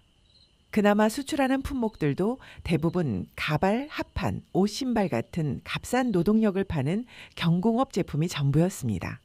이대로는 영원히 다른 나라의 값싼 하청 공장 신세를 벗어날 수 없었습니다. 전형적인 중진국 함정의 문턱에서 좌절할 운명처럼 보였습니다. 바로 그때 1973년 1월 박정희 대통령이 연두 기자회견에서 충격적인 선언을 합니다. 바로 수출주도 중화학공업 육성입니다. 목표는 더 충격적이었습니다. 1980년까지 불과 8년 안에 수출 100억 달러, 국민소득 1000달러를 달성하겠다는 겁니다. 당시 18억 달러에서 100억 달러라니요. 8년 만에 수출을 5배 이상 늘리겠다는 겁니다. 그것도 철강, 조선, 기계, 석유화학, 전자, 돈 먹는 하마라고 불리는 이 모든 중공업을 한꺼번에 말입니다. 전 세계 모든 경제 전문가가 고개를 저었습니다. 이처럼 비현실적인 목표를 앞에 두고도 정부는 왜 이 위험한 도전을 선택할 수밖에 없었는지 그 본질적인 이유를 깊이 있게 들여다보겠습니다. 이 계획이 왜 위험한 도전이라고 불렸는지 아십니까? 우리 편이 아무도 없었기 때문입니다. 세계은행과 국제통화기금 IMF는 공식 보고서를 통해 한국은 기술도 자본도 내수 시장도 없으니 하던 대로 값싼 경공업 제품이나 계속 만들어 팔라고 냉정하게 권고했습니다. 중화공업은 시기상조라고 못을 박았죠. 더 충격적인 것은 가장 강력한 우방이었던 미국의 반응이었습니다. 미국은 당시 일본이 이미 중공업을 장악하고 있으니 한국은 경공업으로 일본을 돕는 하청기지 역할이나 하라는 이른바 한미일 분업화를 노골적으로 요구했습니다. 이는 우리가 선진국의 기술과 자본에 영원히 종속될 수밖에 없음을 의미했습니다. 대부분의 개발도상국들은 바로 이 지점에서 무너져 영원히 중진국 함정에 빠지고 맙니다. 하지만 온 세계의 반대에도 박정희 대통령은 국가의 명운을 걸고 이를 추진했습니다. 이 선택은 단순히 경제 성장을 넘어 생존의 문제였기 때문입니다. 자주국방과 자립경제라는 두 마리 토끼를 잡으려면 선진국에 종속되지 않는 산업의 뼈대가 반드시 필요했습니다. 특히 자동차, 선박, 무기 등을 만드는데 필수적인 철강이 없이는 모든 것이 불가능했습니다. 사실 정부는 이미 1970년 이 절박한 필요를 바탕으로 포항제철 건설이라는 국가의 운명을 건 첫 삽을 뜬 상태였습니다. 그리고 이 철강 기반을 완성하고 자주국방과 경제발전을 실현하기 위해 더 넓고 거대한 중화공업화 계획을 선언하게 된 것입니다. 바로 이 거대한 선언이 있은 지 불과 9개월 뒤인 1973년 10월 전 세계를 최악의 불황 속으로 몰아넣은 끔찍한 재앙이 터지고 맙니다. 바로 제1차 석유 파동, 오일 쇼크입니다. 모두가 이제 대한민국은 정말로 끝났다고, 저 무모한 도전은 시작도 못 해보고 파산할 것이라고 생각했습니다. 이 절망적인 위기 속에서 한국은 어떻게 이 역경을 이겨냈을까요? 한국은 국제 유가가 4배 가까이 폭등하는 최악의 위기 속에서 세상에서 가장 기름을 많이 먹는 산업인 중화공업에 모든 것을 쏟아부어야 했습니다. 기름 한 방울 나지 않는 나라의 입장에서 이는 재정적 파국으로 이어질 수도 있는 상황이었습니다. 미국도 세계은행도 돈줄을 쥐고 빌려주지 않았는데 9년간 무려 96억 달러라는 상상조차 힘든 돈을 어디서 마련해야 했을까요? 여기에 바로 아무도 예상하지 못했던 박정희 정부의 치밀하고도 대담한 전략이 숨어 있습니다. 우리는 흔히 이 모든 것을 외자, 즉 외국 빚으로 해결했다고 오해합니다. 하지만 핵심은 달랐습니다. 총 소요 자금의 40% 이상을 내자, 즉 우리 돈으로 조달하겠다는 상상 초월의 계획이었습니다. 더불어 중화공업의 혈액과 같은 전력난 해소 역시 필수 과제였습니다. 이를 위해 박정희 정부는 또 하나의 과감한 결단을 강행합니다. 바로 원자력 발전소 건설입니다. 이제 그들이 어떻게 없는 돈을 만들어냈는지, 그리고 이 대형 산업을 움직일 안정적인 에너지를 어떻게 확보했는지 그 기막힌 설계도를 자세히 들여다보겠습니다. 이 거대한 자금 조달 계획은 국가 총동원 체제라는 이름으로 실행되었습니다. 구체적으로 정부는 3가지 핵심 전략을 통해 불가능을 현실로 만들었습니다. 첫째, 국민투자기금의 비밀입니다. 1974년 이 국민투자기금이라는 전무후무한 금융 시스템이 탄생합니다. 핵심은 은행의 저축성 예금 증가액 중 20%와 각종 공공기금을 법으로 강제해서 이 기금으로 흡수했습니다. 이는 인플레이션을 유발하지 않으면서도 안정적인 자금을 확보하는 묘수였습니다. 다음은 파격적인 금융 특혜와 선택과 집중 전략이었습니다. 이 기금의 돈은 중화공업 기업들에게 특혜 금리로 빌려줬습니다. 당시 시중은행의 장기 대출 금리가 연 15에서 16%에 달했는데 이 기금의 대출 금리는 고작 연 9%였습니다. 살인적인 물가 상승률을 감안하면 사실상 공짜나 다름없는 돈을 국가가 밀어준 겁니다. 국가는 국민의 저축으로 기업의 투자 리스크를 최소화해 준 것입니다. 동시에 정부는 국내 대기업들에게 중공업 분야를 강제로 할당했습니다. 이처럼 국가가 모든 위험을 짊어지겠다는 강력한 신호를 주었기에 민간 기업이 목숨을 걸고 뛰어들 수 있었습니다. 마지막으로 공업 기지화 정책과 원자력 발전소의 동시 추진이었습니다. 박정희 정부는 울산, 포항, 구미, 창원 등 전국에 임해단지 중심의 업종별 전문 산업단지를 계획적으로 조성했습니다. 기업은 정해진 땅에 공장만 지으면 됐습니다. 이 모든 것은 말 그대로 국가 총동원 체제였습니다. 이러한 전폭적인 지원을 바탕으로 기업들이 어떤 기적을 만들어냈는지 그 감동적인 현장으로 가보겠습니다. 이 거대하고도 무모했던 도전의 가장 상징적인 장면은 바로 조선산업에서 나옵니다. 1971년 현대의 정주영 회장은 조선소를 짓겠다며 돈을 빌리기 위해 무작정 유럽으로 날아갑니다. 하지만 가진 것이라곤 울산 미포만에 황량한 백사장 사진 한 장, 그리고 500원짜리 지폐에 그려진 거북선 그림이 전부였습니다.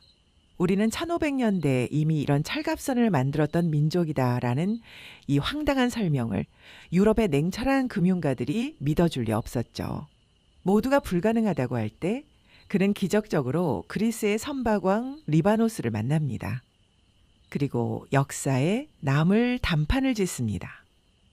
그는 리바노스에게 조선소는 없지만 배를 2척 주문해달라고 요청했고 그 계약서로 영국은행에서 돈을 빌려 조선소를 지은 뒤 약속한 날짜에 반드시 배를 만들어주겠다고 설득했습니다. 이 상식 밖의 제안에 한국 정부가 국가 지급 보증까지 서줍니다. 현대가 약속한 날짜에 배를 못 만들면 대한민국 정부가 대신 모든 것을 물어주겠다는 것이었습니다. 1972년 3월 마침내 울산 미포만 백사장에서 조선소 건설과 26만 톤급 초대형 유조선 2척의 건조가 동시에 시작됩니다.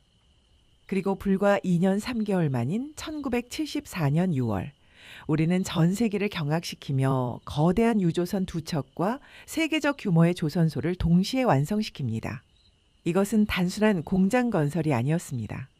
그것은 우리도 할 수 있다는 한 맺힌 민족적 자부심의 거대한 포효였고 하면 된다는 불굴의 의지가 저 망망대해 앞 백사장에 새겨진 기적 그 자체였습니다. 그렇다면 이처럼 모든 것을 걸고 역주행을 선택한 진짜 숨겨진 이유는 무엇이었을까요? 우리는 그 절박한 이유를 반드시 알아야 합니다. 온 세계가 심지어 국내 최고의 경제 관료들마저 반대했던 이 과감한 중화공업화를 최우선 사업으로 추진해야만 했던 숨겨진 진실은 무엇이었을까요? 그것은 바로 안보적 위기와 안정적 에너지 확보라는 두 마리 토끼를 잡으려는 절박함이었습니다.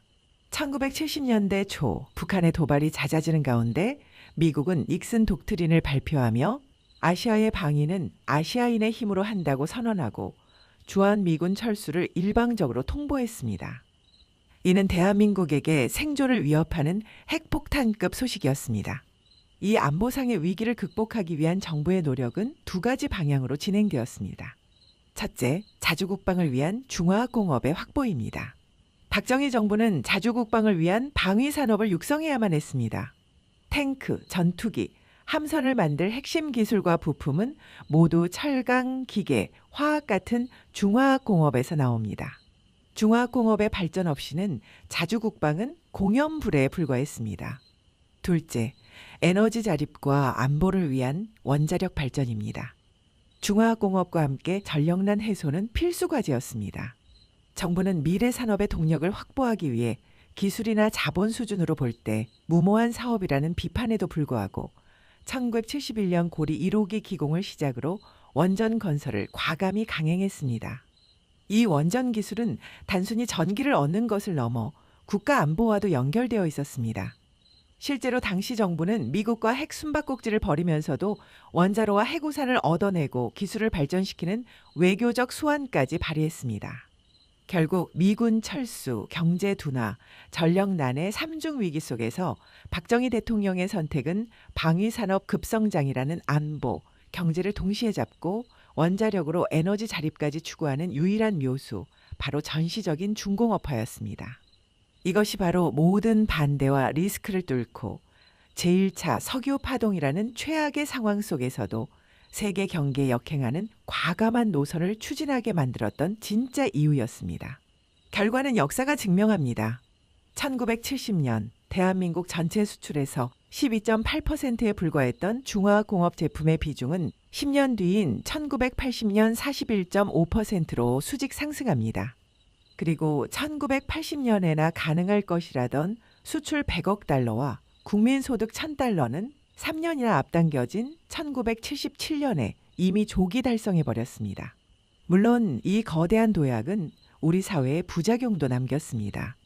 과도한 정부 개입은 재벌 경제의 탄생을 가속화했고 지역 불균형 발전 같은 문제들은 지금까지도 우리 사회가 해결해야 할 숙제로 남아 있습니다. 하지만 만약 우리가 50년 전 그날 전 세계의 반대와 비웃음을 무릅쓰고 중화공업이라는 고도 산업의 기반을 닦아놓지 않았다면 지금의 반도체 강국 대한민국, 자동차 강국 대한민국, 조선 1위 대한민국은 결코 존재할 수 없었을 것입니다. 특히 무모해 보였던 원자력 발전소 건설이 가져다준 안정적인 전력망 없이는 이 모든 거대 산업의 성장은 불가능했습니다. 어쩌면 이것이 이 역사의 진짜 교훈일 수도 있습니다. 때로는 세상 모두가 하지 마라고 외칠 때 한다고 말할 수 있는 용기, 모두가 왼쪽으로 갈 때 혼자 오른쪽으로 갈 수 있는 결단력, 그것이야말로 한강의 기적을 일구어 선진국으로 도약할 수 있었던 우리 선배 세대의 위대한 유산입니다. 오늘날 우리가 당연하게 누리는 이 풍요와 자부심은 50년 전 그 절망의 순간에도 미래와 후손을 포기하지 않았던 박정희 대통령의 선견지명, 그리고 선배 세대분들의 뜨거운 열망과 불굴의 의지가 함께 만들어낸 위대한 승리의 역사입니다. 여러분은 대한민국 발전의 역사에서 이 거대한 도전을 어떻게 평가하십니까? 그 성공과 그늘 모두를 생각하며 여러분 가슴속에 남아있는 대한민국 발전의 진정한 신의 한 수는 무엇이었다고 생각하시나요? 여러분의 심장을 뜨겁게 한 그 순간의 기억, 혹은 이 역사에 대한 여러분의 날카로운 통찰을 댓글로 남겨주십시오. 여러분의 그 소중한 의견 하나하나가 대한민국의 위대한 역사를 더욱 풍부하게 완성해 줄 것입니다.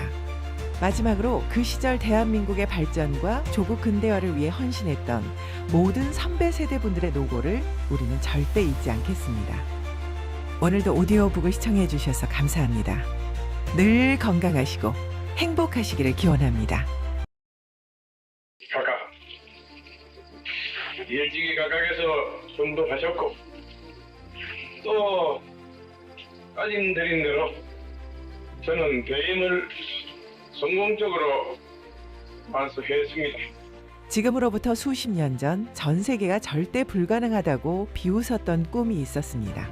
미국과 유럽 선진국 모두가 고개를 저었던 일, 자본도 기술도 없던 이 작은 나라, 대한민국에서 단 5년 만에 기적을 만든 포항제철 건설 이야기입니다.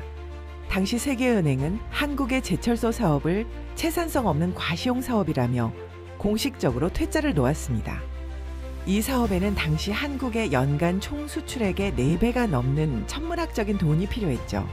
그런데 대한민국은 도대체 어떻게 이 거대한 제철소를 건설할 수 있었고, 더욱이 세계 철강 역사상 단 한 번도 없던 가동 첫해 흑자라는 전무후무한 신화는 어떻게 만들어졌을까요?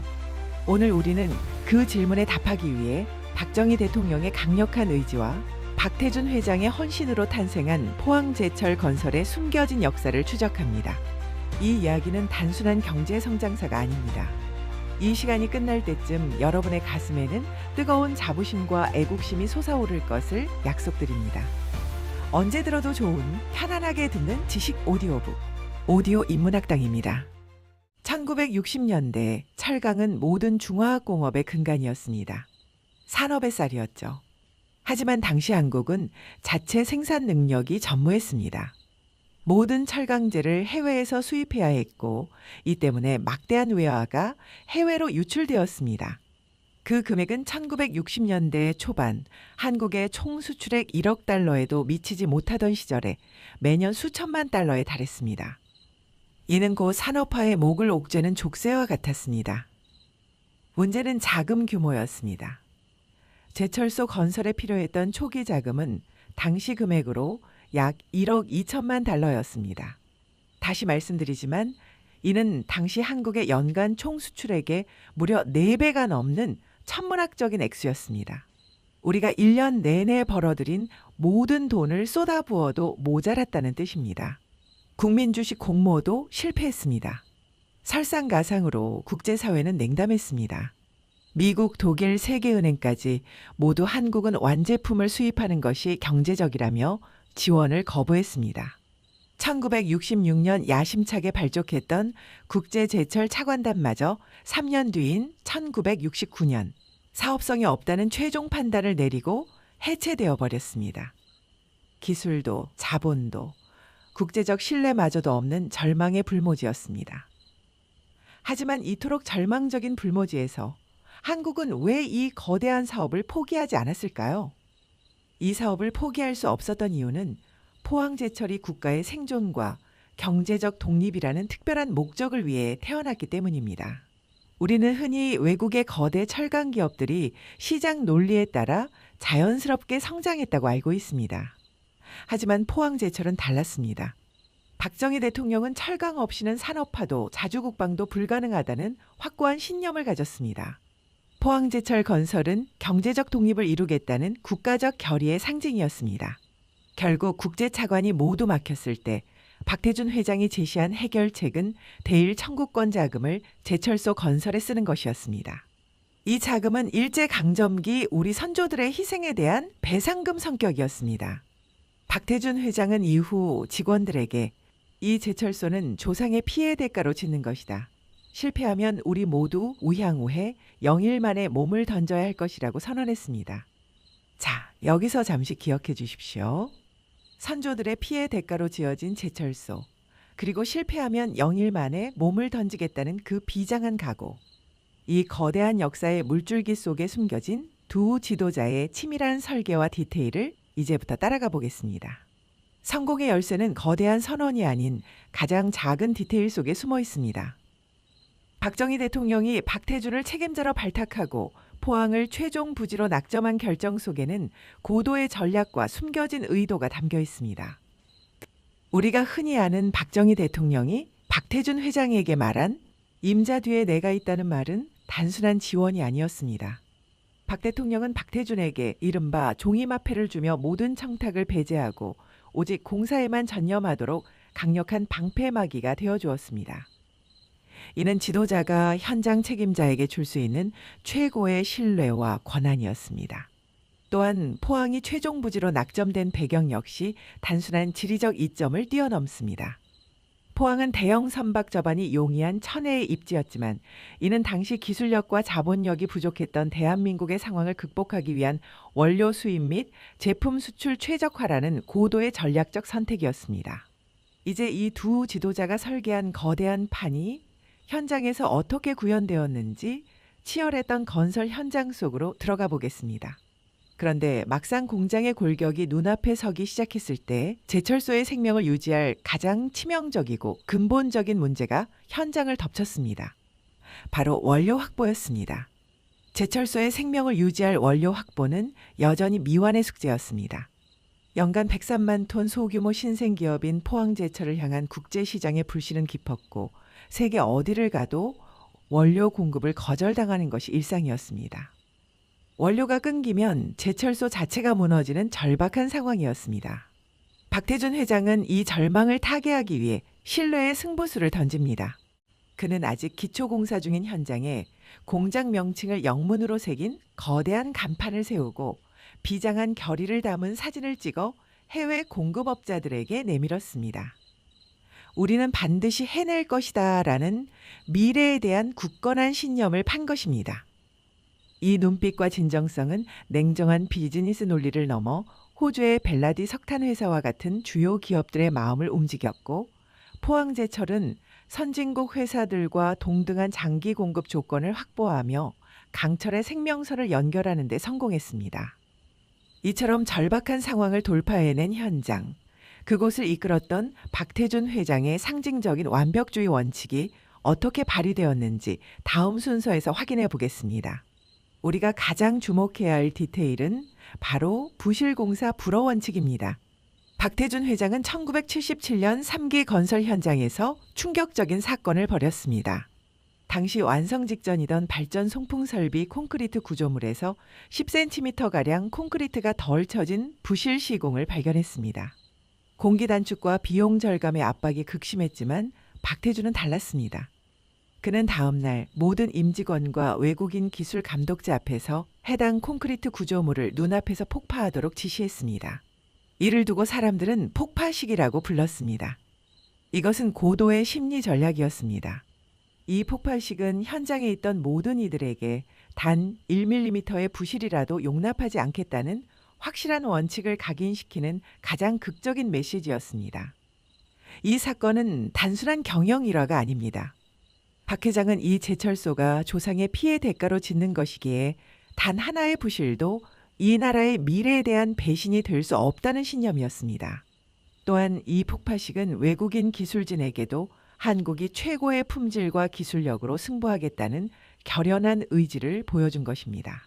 이 사건은 이후 하버드 등 세계 유수 경영대학원에서 완벽주의를 통한 품질 경영의 모범 사례로 다뤄지는 놀라운 결과를 낳았습니다. 이제 이 혼을 담은 완벽주의가 마침내 결실을 맺는 우리 역사의 가장 감동적인 절정으로 넘어가 보겠습니다. 모든 땀과 눈물 그리고 완벽주의가 하나의 결과로 응축된 순간, 바로 첫 쇳물이 흘러나오던 그 역사적인 순간입니다. 수많은 난관을 뚫고 하루 24시간 작업을 강행하며 현장에서 단 3시간만 자고 공기 단축에 필사적으로 매달렸던 시간들이었습니다. 일본 기술자들이 핵심 기술을 숨기려 할 때도 우리 직원들은 밤낮 없이 공장을 돌며 필사의 기술 습득을 해냈습니다.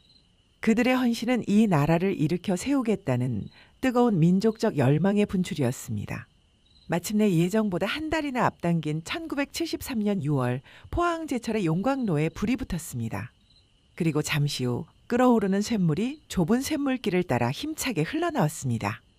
섭씨 1500도가 넘는 눈이 부시도록 황금빛을 띠는 첫 쇳물이었습니다. 이것은 단순한 금속이 아니었습니다. 이것은 조상의 피와 박정희 대통령의 결단, 박태준 회장의 의지, 그리고 현장 노동자들의 헌신이 녹아 만들어낸 대한민국의 심장이었습니다. 첫 쇳물이 흘러나오던 순간 그 자리에 있던 모든 이들은 벅찬 감격에 눈물을 흘렸습니다. 이 눈물은 철강불모지라는 오명을 싣고 우리 손으로 우리 역사를 스스로 만들어냈다는 벅차오르는 자부심의 눈물이었습니다. 이 쇳물 한 방울이 대한민국을 조선, 자동차, 전자강국으로 만드는 모든 근대 산업의 씨앗이 된 것입니다. 하지만 이 감격스러운 기적 뒤에는 우리가 미처 몰랐던 더욱 깊고 극적인 숨겨진 진실이 있습니다. 이제 포항제철 신화의 숨겨진 이야기, 바로 국가적 책임과 대가의 무게가 드러날 차례입니다. 우리가 앞에서 확인했듯이 포항제철은 세계 철강 역사상 최초로 가동 첫 해인 1973년에 순이익을 달성했습니다. 이 전무후무한 기록은 국제사회의 냉정한 평가를 정면으로 부정한 증거였습니다. 하지만 여기서 깊은 사연이 드러납니다. 당시 포항제철 건설에는 일본의 기술 지원이 필수적이었습니다. 일본은 기술 지원을 약속했지만 실제로는 핵심 노하우를 숨기려 했습니다. 한국이 기술적으로 완전히 자립하는 것을 원치 않았던 것입니다. 이것이 바로 박태준 회장이 직원들에게 이 제철소는 조상의 피해 대가로 짓는 것이다. 실패하면 우양호에 영일 만에 몸을 던져야 할 것이라고 했던 엄중한 선언에 숨겨진 의미입니다. 대일 청구권 자금은 일제강점기 우리 선조들의 희생에 대한 보상금 성격이었습니다. 그들은 단순히 제철소를 짓는 것이 아니라 선조들의 고귀한 희생에 대한 책임을 지고 반드시 성공시켜 기술적으로 그 누구에게도 의존하지 않는 완전한 민족 산업을 이루겠다는 비장한 사명감으로 임했던 것입니다. 그리고 1979년 박정희 대통령이 서거했습니다. 포항제철 사기까지는 완수했으나 박태준 회장의 궁극적인 목표이자 대통령과의 약속이었던 광양제철소 건설은 아직 남아 있었습니다. 박태준 회장은 이후에도 끈질기게 광양제철소 건설을 성공적으로 이끌었고 마침내 1992년 25년간의 대역사를 완성했습니다. 이 거대한 과업을 끝낸 후 박태준 회장은 박정희 대통령의 묘소를 찾아가 각하, 불초 박태준, 각하의 명을 받은 지 25년 만에 포항제철 건설의 대역사를 성공적으로 완수하고 삼가 각하의 영전에 보고드립니다라고 보고했습니다. 이는 국가와 민족을 위한 헌신이라는 공동의 목표를 향해 나섰던 박정희 대통령과 박태준 회장의 불굴의 결의를 보여주는 우리 역사에서 가장 감동적인 장면 중 하나입니다. 이제 이 모든 이야기들을 마무리하며 포항제철 신화가 우리에게 남긴 메시지를 되새겨보겠습니다. 황량한 영일만 해안에 첫 삽이 꽂힌 지 어느새 반세기. 그저 바람만 불던 그 땅에서 오늘의 대한민국은 세계가 인정하는 철강 강국으로 우뚝 섰습니다. 이 변화의 출발점에는 한 가지 결심이 있었죠. 우리 손으로 우리 산업의 뼈대를 만들겠다. 그 결심을 국가적 목표로 끌어올린 사람 박정희 대통령. 그리고 그 무모해 보이던 도전을 현실로 바꾼 박태준 회장. 이 두 사람은 대한민국 산업사의 흐름을 통째로 바꿔놓았습니다. 기술도 없고 돈도 부족하고 경험도 미미했던 시절. 선진국들은 차갑게 고개를 저었고 계산기만 두드리던 국제기구들은 불가능하다고 말했습니다. 하지만 국가를 일으키겠다는 대통령의 의지, 그리고 그 의지를 누구보다 정확히 이해하고 실행한 박태준. 이 두 사람의 절묘한 호흡이 기적 같은 프로젝트를 가능하게 만들었습니다. 그리고 이 모든 것을 함께했던 선배 세대들의 헌신이 있었습니다. 현장에 삶을 걸고 실패하면 다시 시작하고 밤을 지새우며 철강의 길을 닦아낸 이름 없는 수많은 개척자들. 그들의 손에서 처음 흘러나온 뜨거운 샘물은 단지 철이 아니라 대한민국이 산업국가로 나아가는 첫 신호였습니다. 영일만의 바람이 불던 그 자리에 오늘의 세계적 제철 강국이 탄생할 수 있었던 이유. 바로 이분들의 땀, 희생, 그리고 할 수 있다는 의지 덕분이었습니다. 오늘도 영상을 시청해 주셔서 정말 감사합니다. 늘 행복하시고 건강하시기를 기원합니다. 소청 한 자루 우리 손으로 만들지 못하던 우리나라 방위 산업이 이제 국산 장거리 유도탄 시대에 막을 올리게 되었습니다. 대한민국의 방위 산업 K방산이 지금 전 세계를 휩쓸고 있습니다. 특히 동유럽의 요충지 폴란드는 대한민국의 K2 전차와 K9 자주포, FA-50 경전투기를 선택하며 한국 무기가 최고라고 극찬하고 있죠. 폴란드뿐이 아닙니다. 노르웨이, 호주, 에스토니아, 그리고 전통적인 무기 강국이었던 영국까지 줄을 서서 대한민국의 무기를 구매하고 있습니다. 2022년 기준 우리나라 방산 수주액은 역대 최고인 약 173억 달러를 기록했고 최근 5년간의 가파른 성장세에 힘입어 세계 10위권의 방산 강국으로 우뚝 섰습니다. 그런데 이상합니다. 불과 50년 전만 해도 우리는 소총 하나 제대로 만들지 못하던 나라였습니다. 미국이 공여하는 무기에 의존해야 했고 총알 한 발까지 수입에 의존했던 나라가 어떻게 반세기 만에 세계적인 방산 강국이 될 수 있었을까요? 이 놀라운 역전의 시작점에는 1970년대 박정희 대통령이 극비리에 추진한 번개 사업이라는 프로젝트가 있었습니다. 소총도 못 만들던 나라가 40여일 만에 각종 무기 시제품을 완성하고 4년 만에 독자 개발 미사일을 하늘로 쏘아 올린 기적. 그 불가능해 보였던 도전의 역사를 지금부터 여러분께 들려드리겠습니다. 언제 들어도 좋은 편안하게 듣는 지식 오디오북 오디오 인문학당입니다. 이야기는 1970년대 초반으로 거슬러 올라갑니다. 당시 대한민국은 심각한 안보 위기에 직면해 있었습니다. 1968년 1월 21일 북한 무장공비 31명이 청와대 습격을 시도한 일일 사태가 발생했습니다. 온 국민이 공포에 떨었고 수도 서울조차 안전하지 않다는 현실이 드러난 충격적인 사건이었습니다. 설상가상으로 1970년 1월 북한 해안에서 소련제 FROG 미사일이 포착됩니다. 사거리 약 60km. 휴전선에서 발사하면 서울까지 2분 안에 도달할 수 있는 거리였습니다. 당시 우리에게는 이 미사일을 요격할 수단이 전혀 없었습니다. 서울이 언제든 타격당할 수 있는 상황이었던 것입니다. 그런데 이때 더욱 충격적인 일이 벌어집니다. 믿었던 동맹국 미국이 한국 안보에서 손을 떼기 시작한 것입니다. 1969년 7월 25일 닉슨 미국 대통령은 괌에서 이른바 닉슨 독트린을 발표합니다. 핵심 내용은 명확했습니다. 앞으로 아시아 국가들은 스스로 방위할 능력과 의지를 갖춘 나라만 미국이 지원하겠다는 것이었습니다. 그리고 1971년 미국은 한국 정부와의 충분한 협의 없이 주한미군 제7사단 병력 약 2만 명을 철수시킵니다. 한국 전쟁 이후 우리 안보의 핵심 축이었던 미군이 일방적으로 떠나버린 것입니다. 박정희 대통령은 절박한 깨달음을 얻습니다. 미국도 결국 자국의 이익에 따라 움직인다는 것, 그리고 우리 국가는 결국 우리 스스로 지켜야 한다는 자주국방의 필요성을 절감하게 된 것입니다. 하지만 현실은 참담했습니다.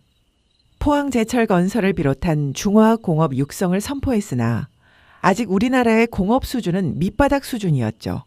총열을 정밀 가공할 수 있는 브로칭 머신이라는 특수 장비가 전국에 단 한 대뿐이었고 자체 기술로 소총 하나 제대로 생산할 수 없는 상황이었습니다. 이런 상황에서 1971년 11월 박정희 대통령은 국방과학연구소, 약칭 ADD에 극비 지시를 내립니다. 내용은 충격적이었습니다. 1971년 연말까지 우리 손으로 만든 국산 무기 시제품을 완성하라는 것이었습니다. 소총과 기관총, 박격포, 수류탄, 대전차 지뢰 등 기본 화기들을 모두 국산화하라는 명령이었습니다. 연구진에게 주어진 시간은 불과 40여일 남짓이었습니다. 다른 나라라면 몇 년이 걸려도 어려운 일을 한 달 만에 해내라는 것이었습니다. 말 그대로 번갯불에 콩 볶아 먹듯 빠르게 진행해야 한다고 해서 이 작전의 이름이 번개 사업이 된 것입니다. 국방과학연구소 연구원들은 막막했습니다. 설계 도면도 없고 기술 자료도 없고 제대로 된 생산 설비도 없는 상황이었습니다. 결국 연구원들은 역설계라는 방법을 동원합니다. 역설계란 완성된 제품을 분해해서 구조를 파악하고 그것을 똑같이 재현하는 방식입니다. 연구원들은 밤낮 없이 작업에 매달렸습니다. 일부는 미친 듯이 설계도를 그려냈고 일부는 미군 부대 주변을 돌아다니며 참고할 만한 부품이나 자료를 찾아다녔습니다. 특히 3.5인치 대전차포, 일명 바주카포는 도면을 구할 수 없었습니다. 연구진은 수도 경비사령부에서 실물을 빌려와 자로 하나하나 치수를 재면서 수치를 실측했습니다. 금속의 재질은 비파괴 검사 방법으로 성분을 분석해냈습니다. 이렇게 역으로 설계도를 만들어낸 것입니다.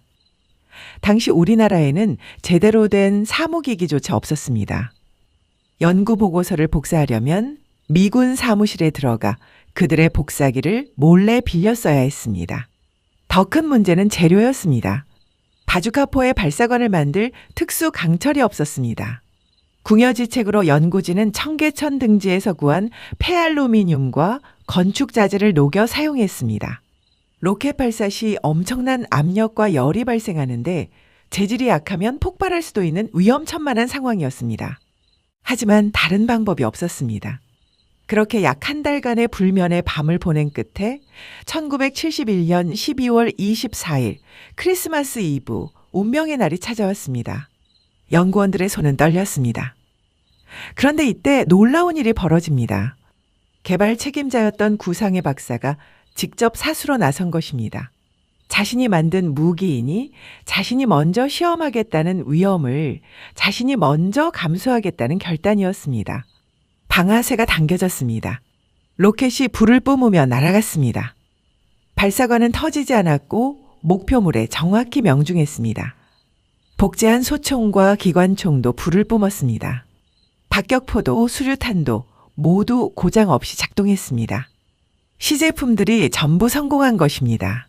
박정희 대통령은 시제품을 어루만지며 감격했습니다.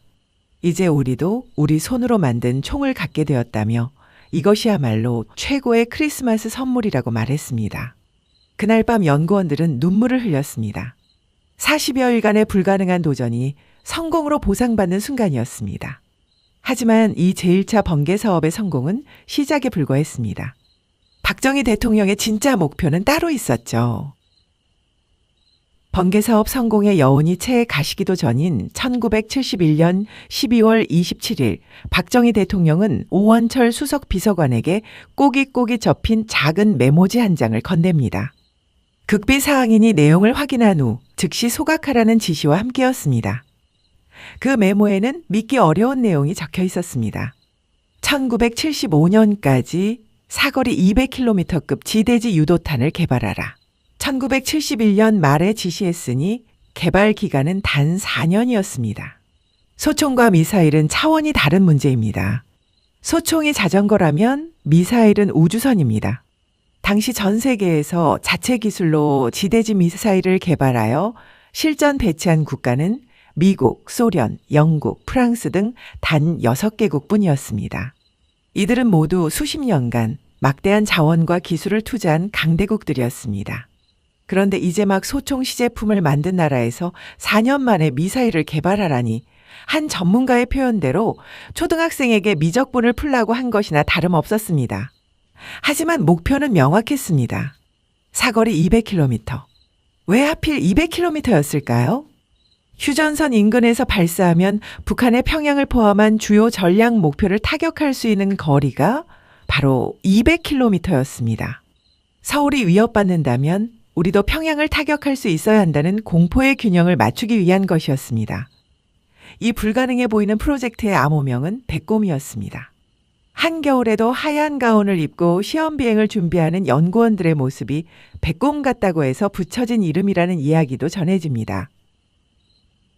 국방과학연구소 연구원들은 또다시 맨 땅에 헤딩을 시작했습니다. 미국의 나이키 허큘리스 미사일을 참고 모델로 삼았지만 미국은 핵심 기술을 철저히 통제했습니다. 설계도는 물론 기술 자료 하나 제공하지 않았습니다. 1973년 국방과학연구소에 합류한 안동만 박사는 당시 상황을 이렇게 회고했습니다. 처음 들어갔을 때 구체적인 내용도 알려주지 않고 미사일 개발 계획을 세우라고만 했다는 것입니다. 설계 샘플조차 없는 상태에서 막연하게 시작할 수밖에 없었다고 합니다. 연구원들은 미사일의 외형만 보고 내부 구조를 상상해서 설계해야 했습니다. 1973년부터 본격적인 개발이 시작됐지만 실패가 계속됐습니다. 1차 발사 시험에서는 로켓 4기를 묶어서 발사하는 방식이었는데 공중에서 분리가 제대로 이루어지지 않고 산산조각이 났습니다. 2차 시험도 실패했습니다. 3차 시험도 또다시 실패했습니다. 로켓이 발사되자마자 폭발하거나 궤도를 이탈하여 추락하기 일쑤였습니다. 연구원들은 절망했습니다. 예산은 바닥나고 외부에서는 세금 낭비라는 비난이 쏟아졌습니다. 일부에서는 프로젝트를 중단해야 한다는 목소리도 나왔습니다. 하지만 박정희 대통령은 연구원들을 다그치지 않았습니다. 오히려 실패한 연구원들을 격려하며 한 번에 성공하면 그것이 어떻게 연구냐며 될 때까지 지원하겠다고 약속했습니다. 심지어 성공하면 와이셔츠에 훈장을 달아주겠다며 포상금까지 약속했습니다. 그 믿음에 보답하기 위해 연구원들은 집에도 가지 않고 연구실 간이 침대에서 쪽잠을 자며 개발에 매달렸습니다. 그리고 마침내 4차 발사 시험날이 왔습니다. 박정희 대통령이 직접 참관하는 자리였습니다. 이번에는 반드시 성공해야 했습니다. 카운트다운이 시작되고 긴장감이 고조됐습니다. 발사 버튼을 누르자 백곰 미사일이 엄청난 불기둥과 함께 하늘로 솟구쳐 올랐습니다. 1단과 2단이 깔끔하게 분리되며 미사일은 계속 상승했고 목표 고도에 도달했습니다. 완벽한 성공이었습니다. 현장은 환호성으로 가득 찼습니다. 참관하던 사람들이 만세를 불렀고 연구원들은 서로를 껴안고 눈물을 흘렸습니다. 몇 년간의 좌절과 실패, 그 모든 고통이 이 한순간으로 보상받는 것 같았습니다. 그리고 1978년 9월 26일 충남 안흥 시험장에서 배꼽 미사일이 전 국민이 지켜보는 가운데 정식으로 공개 발사되어 대한민국 최초의 지대지 미사일이 한반도 상공을 날아갔습니다. 이날 대한민국은 세계에서 7번째로 탄도미사일을 보유한 국가가 되었습니다. 소총도 못 만들던 나라가 불과 7년 만에 이룬 놀라운 성과였습니다. 이번에는 잠시 기술 이야기에서 눈을 돌려 이 모든 것을 가능하게 만든 우리 국민들의 이야기를 해보겠습니다. 이 거대한 무기 개발 사업의 재원은 어디서 나왔을까요? 당시 정부 예산만으로는 턱없이 부족했습니다. 이때 나선 것이 바로 우리 국민들이었습니다.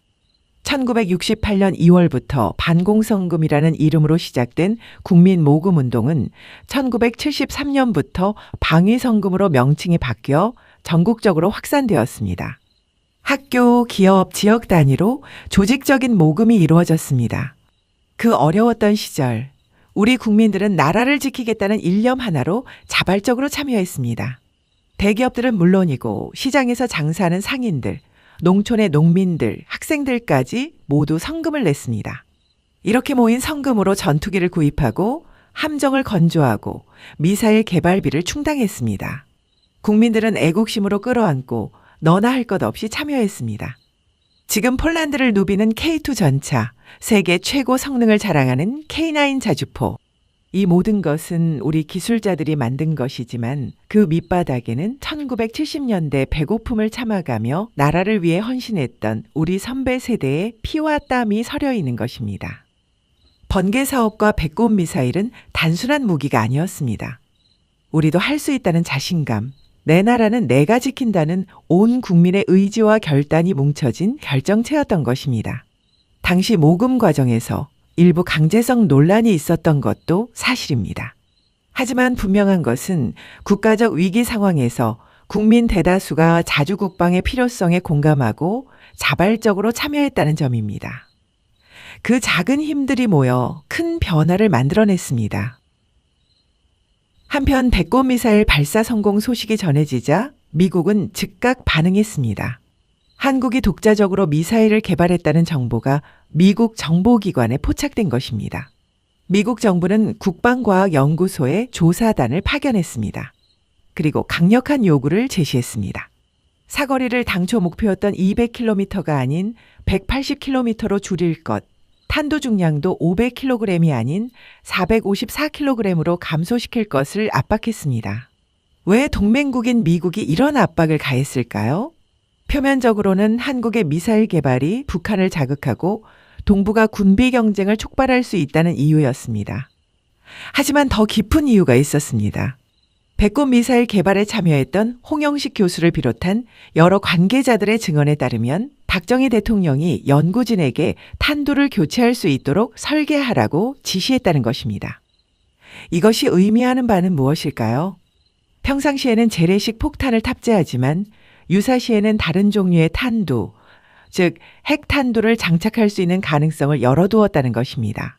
실제로 배꼽의 모델이 된 나이키 허큘리스 미사일 자체가 원래 핵탄두 장착이 가능한 설계였습니다.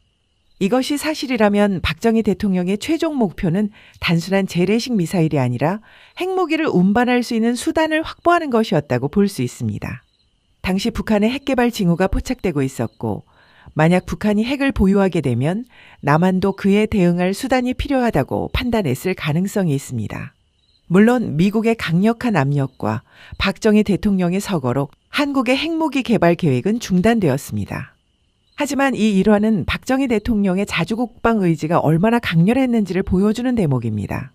우리는 스스로 우리를 지킬 수 있어야 한다는 신념이었습니다. 미국의 압박에도 불구하고 한국 연구진은 오히려 모든 부품을 전면 국산화하는 방향으로 나아갔습니다. 미국의 견제를 피하고 진정한 기술 독립을 이루기 위해서였습니다. 이러한 노력은 이후 현무 미사일 시리즈 개발로 이어져 현재 우리는 세계 최고 수준의 탄도미사일과 순항 미사일 기술을 보유하게 되었습니다. 여기서 우리가 배울 수 있는 교훈이 있습니다. 동맹도 중요하지만 결국 국가는 스스로 지킬 힘이 있어야 한다는 것입니다. 진정한 안보는 자주적인 국방력에서 나온다는 사실을 번개 사업은 명확히 보여줍니다. 1971년 남의 나라 소총을 빌려 쓰던 대한민국. 그러나 지금은 전차와 자주포, 전투기를 전 세계에 수출하며 세계 10위권 방산 강국이 된 대한민국. 이 놀라운 변화는 저절로 이루어진 것이 아닙니다. 50여 년 전 불가능하다는 비웃음을 들으면서도 밤을 새워 도면을 그렸던 이름 없는 과학자들. 그들을 믿고 지원을 아끼지 않았던 박정희 대통령. 그리고 자신의 쌈짓돈을 털어 방위성금을 낸 위대한 국민들이 있었기에 가능했습니다. 오늘 소개한 번개 사업과 배꼽 미사일 개발은 대한민국 방위산업 역사의 제한장입니다.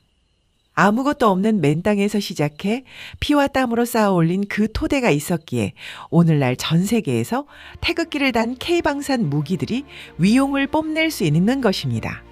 번개 1호 사업에서 개발된 소화기 기술은 이후 K1 소총, K2 소총으로 발전했고 배꼽 미사일의 기술은 현무 시리즈로 이어져 현재 우리는 초고위력 탄도미사일까지 보유하게 되었습니다. K9 자주포는 세계 최고의 성능을 자랑하며 폴란드, 노르웨이, 호주, 에스토니아 등에 수출되었고 K2 흑표 전차는 세계 최강 전차 반열에 올랐습니다. 이 모든 것의 시작점은 어디였습니까? 1971년 불과 40여일 만에 국산 무기를 만들어낸 번개 1호 사업, 그리고 4년 만에 미사일을 완성한 배꼽 사업이었습니다. 돈과 기술이 없던 상황에서도 우리는 해냈습니다. 없으면 만들었고, 기술이 없으면 역설계로 배웠고, 돈이 없으면 국민이 모금했고, 전면 국산화로 돌파했습니다. 바로 이 정신이 50년 후 K방산이라는 결실로 맺어진 것입니다. 1970년대 그 뜨거운 도전 정신, 불가능을 가능으로 만든 그 의지가 오늘날 대한민국을 세계적인 방산 강국으로 만들었습니다. 박정희 대통령의 번개 사업은 한국 방위 산업사의 시작이자 K방산 기적의 진정한 출발점이었습니다. 오늘도 오디오북을 시청해 주셔서 정말 감사합니다. 늘 건강하시고 평안하시기를 기원합니다. 모두가 불가능하다고 했습니다. 한때 우리 국토의 절반이 민둥산이었으니까요. 1950년대 유엔은 대한민국 국토를 보고 단 한마디로 결론 내렸습니다. 치유 불가능. 그리고 전 세계 전문가들도 입을 모았습니다. 이 나라 산은 영원히 회복되지 못할 거라고요. 그런데 불과 30년 만에 한국은 세계가 인정하는 산림 강국이 됩니다. 대한민국은 경제협력개발기구, 즉 OECD 국가 중 산림 비율 4위를 기록했습니다. 핀란드, 스웨덴, 일본 다음입니다. 더 놀라운 건 경제 성장과 산림 녹화를 동시에 달성한 나라는 전 세계에서 오직 대한민국뿐이라는 겁니다. 도대체 어떻게 이런 기적이 가능했을까요? 박정희 대통령은 왜 산림 녹화를 단순한 환경 정책이 아니라 국가 생존 프로젝트로 본 것이었을까요? 오늘 이 이야기를 끝까지 들으시면 왜 전 세계가 대한민국 산림 녹화를 인간 승리의 역사라고 부르는지 정확히 아시게 될 겁니다. 언제 들어도 좋은 편안하게 듣는 지식 오디오북 오디오 인문학당입니다. 먼저 우리가 얼마나 밑바닥에서 시작했는지부터 말씀드려야겠습니다. 한국 전쟁 직후 우리 산림의 나무 총량은 현재의 고작 20분의 1 수준이었습니다. 1901년 한국을 방문한 독일인 지크프리트 겐테는 이렇게 기록했습니다. 서울을 내려다보면 헐벗은 산림으로 암담하고 황폐하다. 6.25 전쟁 전부터 이미 문제였던 겁니다. 왜 이렇게 됐을까요? 이유는 간단했습니다. 생존이었습니다. 당시 가정용 연료의 80%가 목재였어요. 연탄은 부잣집만 쓰는 사치품이었죠. 그래서 나무, 낙엽, 솔방울, 심지어 뿌리까지 파서 불을 지폈습니다. 심은 나무는 겨울이면 다시 베어내야 했죠. 생존이 우선이었으니까요. 결과는 참혹했습니다. 민둥산이 된 산은 물을 머금지 못했습니다. 산의 저수 능력은 현재의 10분의 1. 작은 비에도 흙이 쓸려 내려와 농경지를 매몰시켰고 가뭄이 오면 강은 말라붙었습니다. 흉년이 반복되는 악순환의 고리였죠.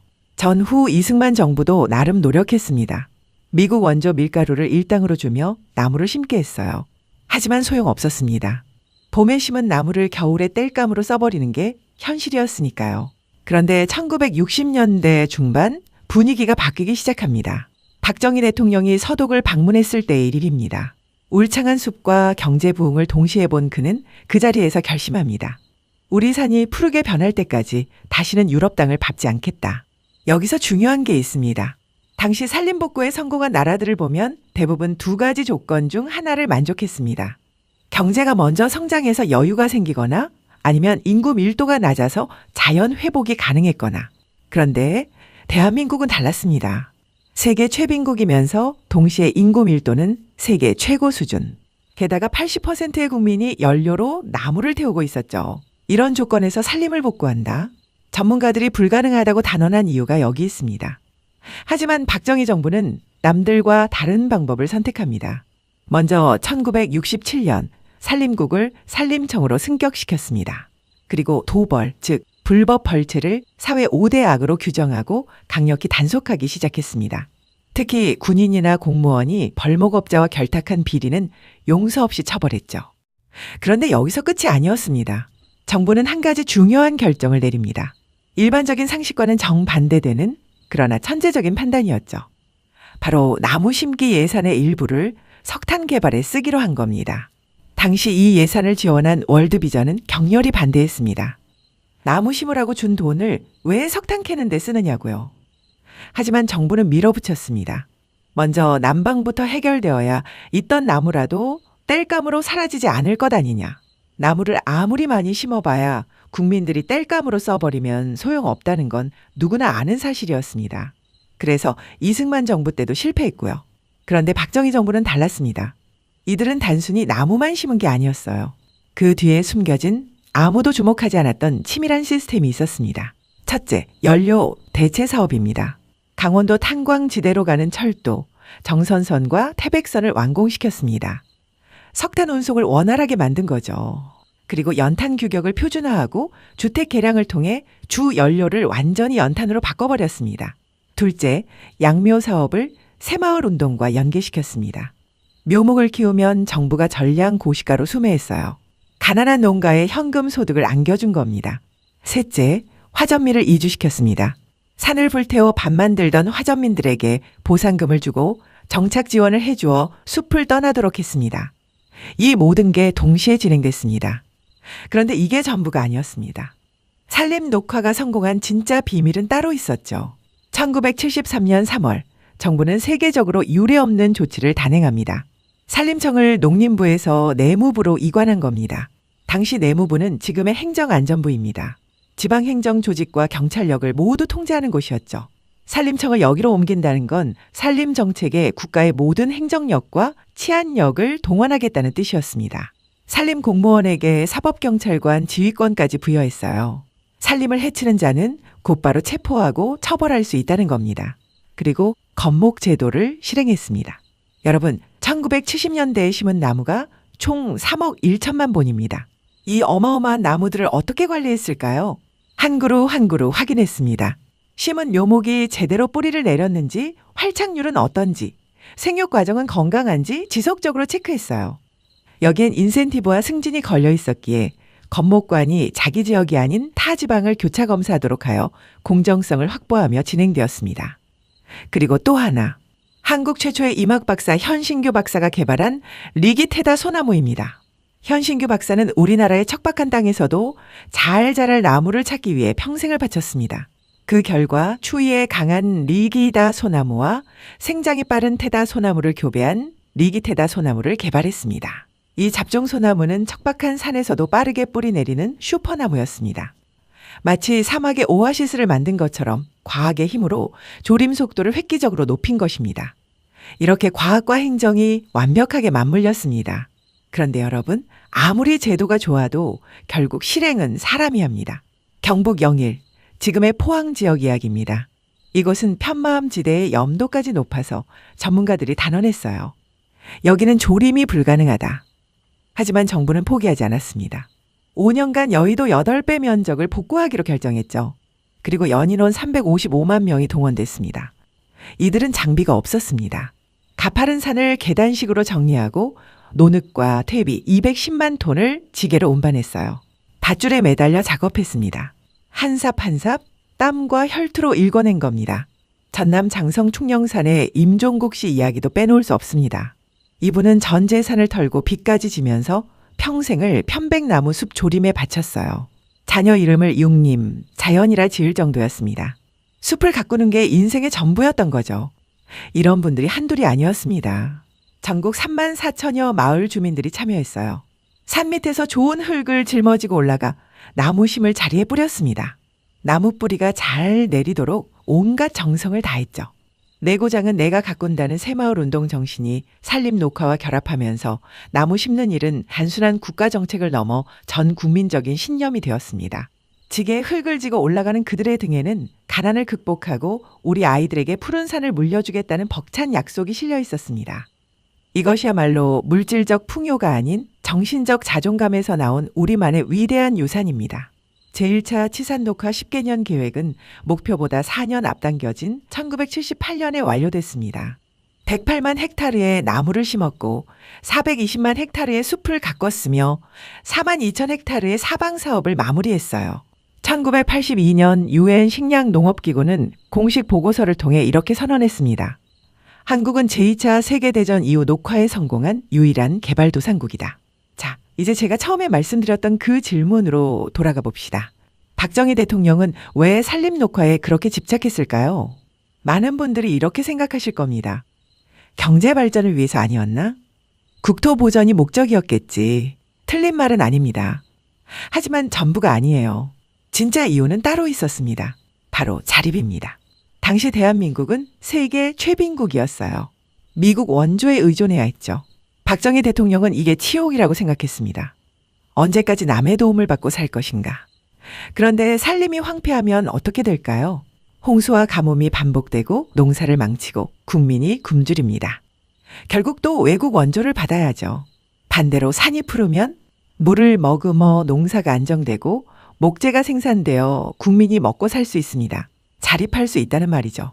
박정희 대통령에게 산림 녹화는 단순한 환경 사업이 아니었습니다. 자립의 첫걸음이었어요. 경제 자립, 식량 자립, 에너지 자립의 기반이었던 겁니다. 그래서 그렇게 강력하게 밀어붙였던 겁니다. 산림청을 내무부로 옮기고 경찰력까지 동원하고 건목제도로 철저하게 관리한 이유가 여기 있습니다.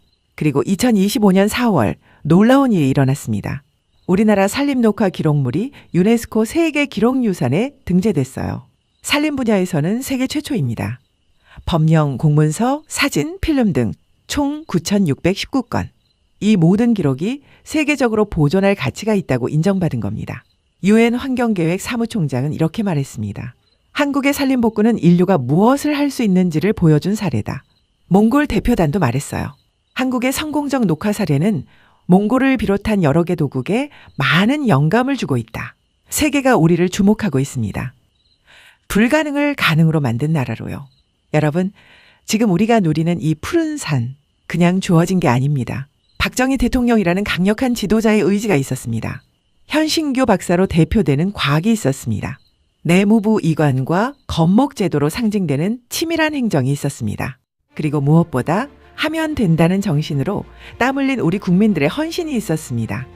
현재 한국 산림의 공익적 가치는 연간 109조 원입니다. 대기 정화, 홍수 조절, 생태계 보존의 핵심 자산이죠. 국민 1인당 연간 249만 원의 혜택을 받고 있는 셈입니다. 그리고 국립공원과 그린벨트 지정, 이것도 당시의 선견 지명이었어요. 무분별한 개발을 막고 국토를 보전하는 든든한 울타리가 됐습니다. 대한민국은 불과 반세기 만에 불가능을 기적으로 바꿨습니다. 경제성장과 산림녹화를 동시에 달성한 세계 유일의 나라가 된 것이죠. 어떻습니까? 가슴이 뜨거워지지 않으십니까? 저는 이 이야기를 준비하면서 계속 생각했습니다. 우리 선배 세대분들이 이렇게 대단하셨구나. 아무것도 없는 상태에서 세계가 불가능하다고 말했는데 결국 해내셨구나. 그래서 여러분께 묻고 싶습니다. 댓글로 남겨주세요. 우리나라 산림 녹화의 성공 요인 중 가장 중요했던 게 뭐라고 생각하시나요? 강력한 리더십, 과학기술, 행정 시스템, 아니면 국민들의 헌신? 여러분의 생각이 궁금합니다. 그리고 이 영상이 자랑스러우셨다면 꼭 주변 분들과 공유해 주세요. 우리 후손들도 이 이야기를 기억해야 합니다. 대한민국이 어떻게 불가능을 이겨냈는지를요. 오늘도 시청해 주셔서 감사합니다. 늘 건강하시고 행복이 가득하시기를 기원합니다.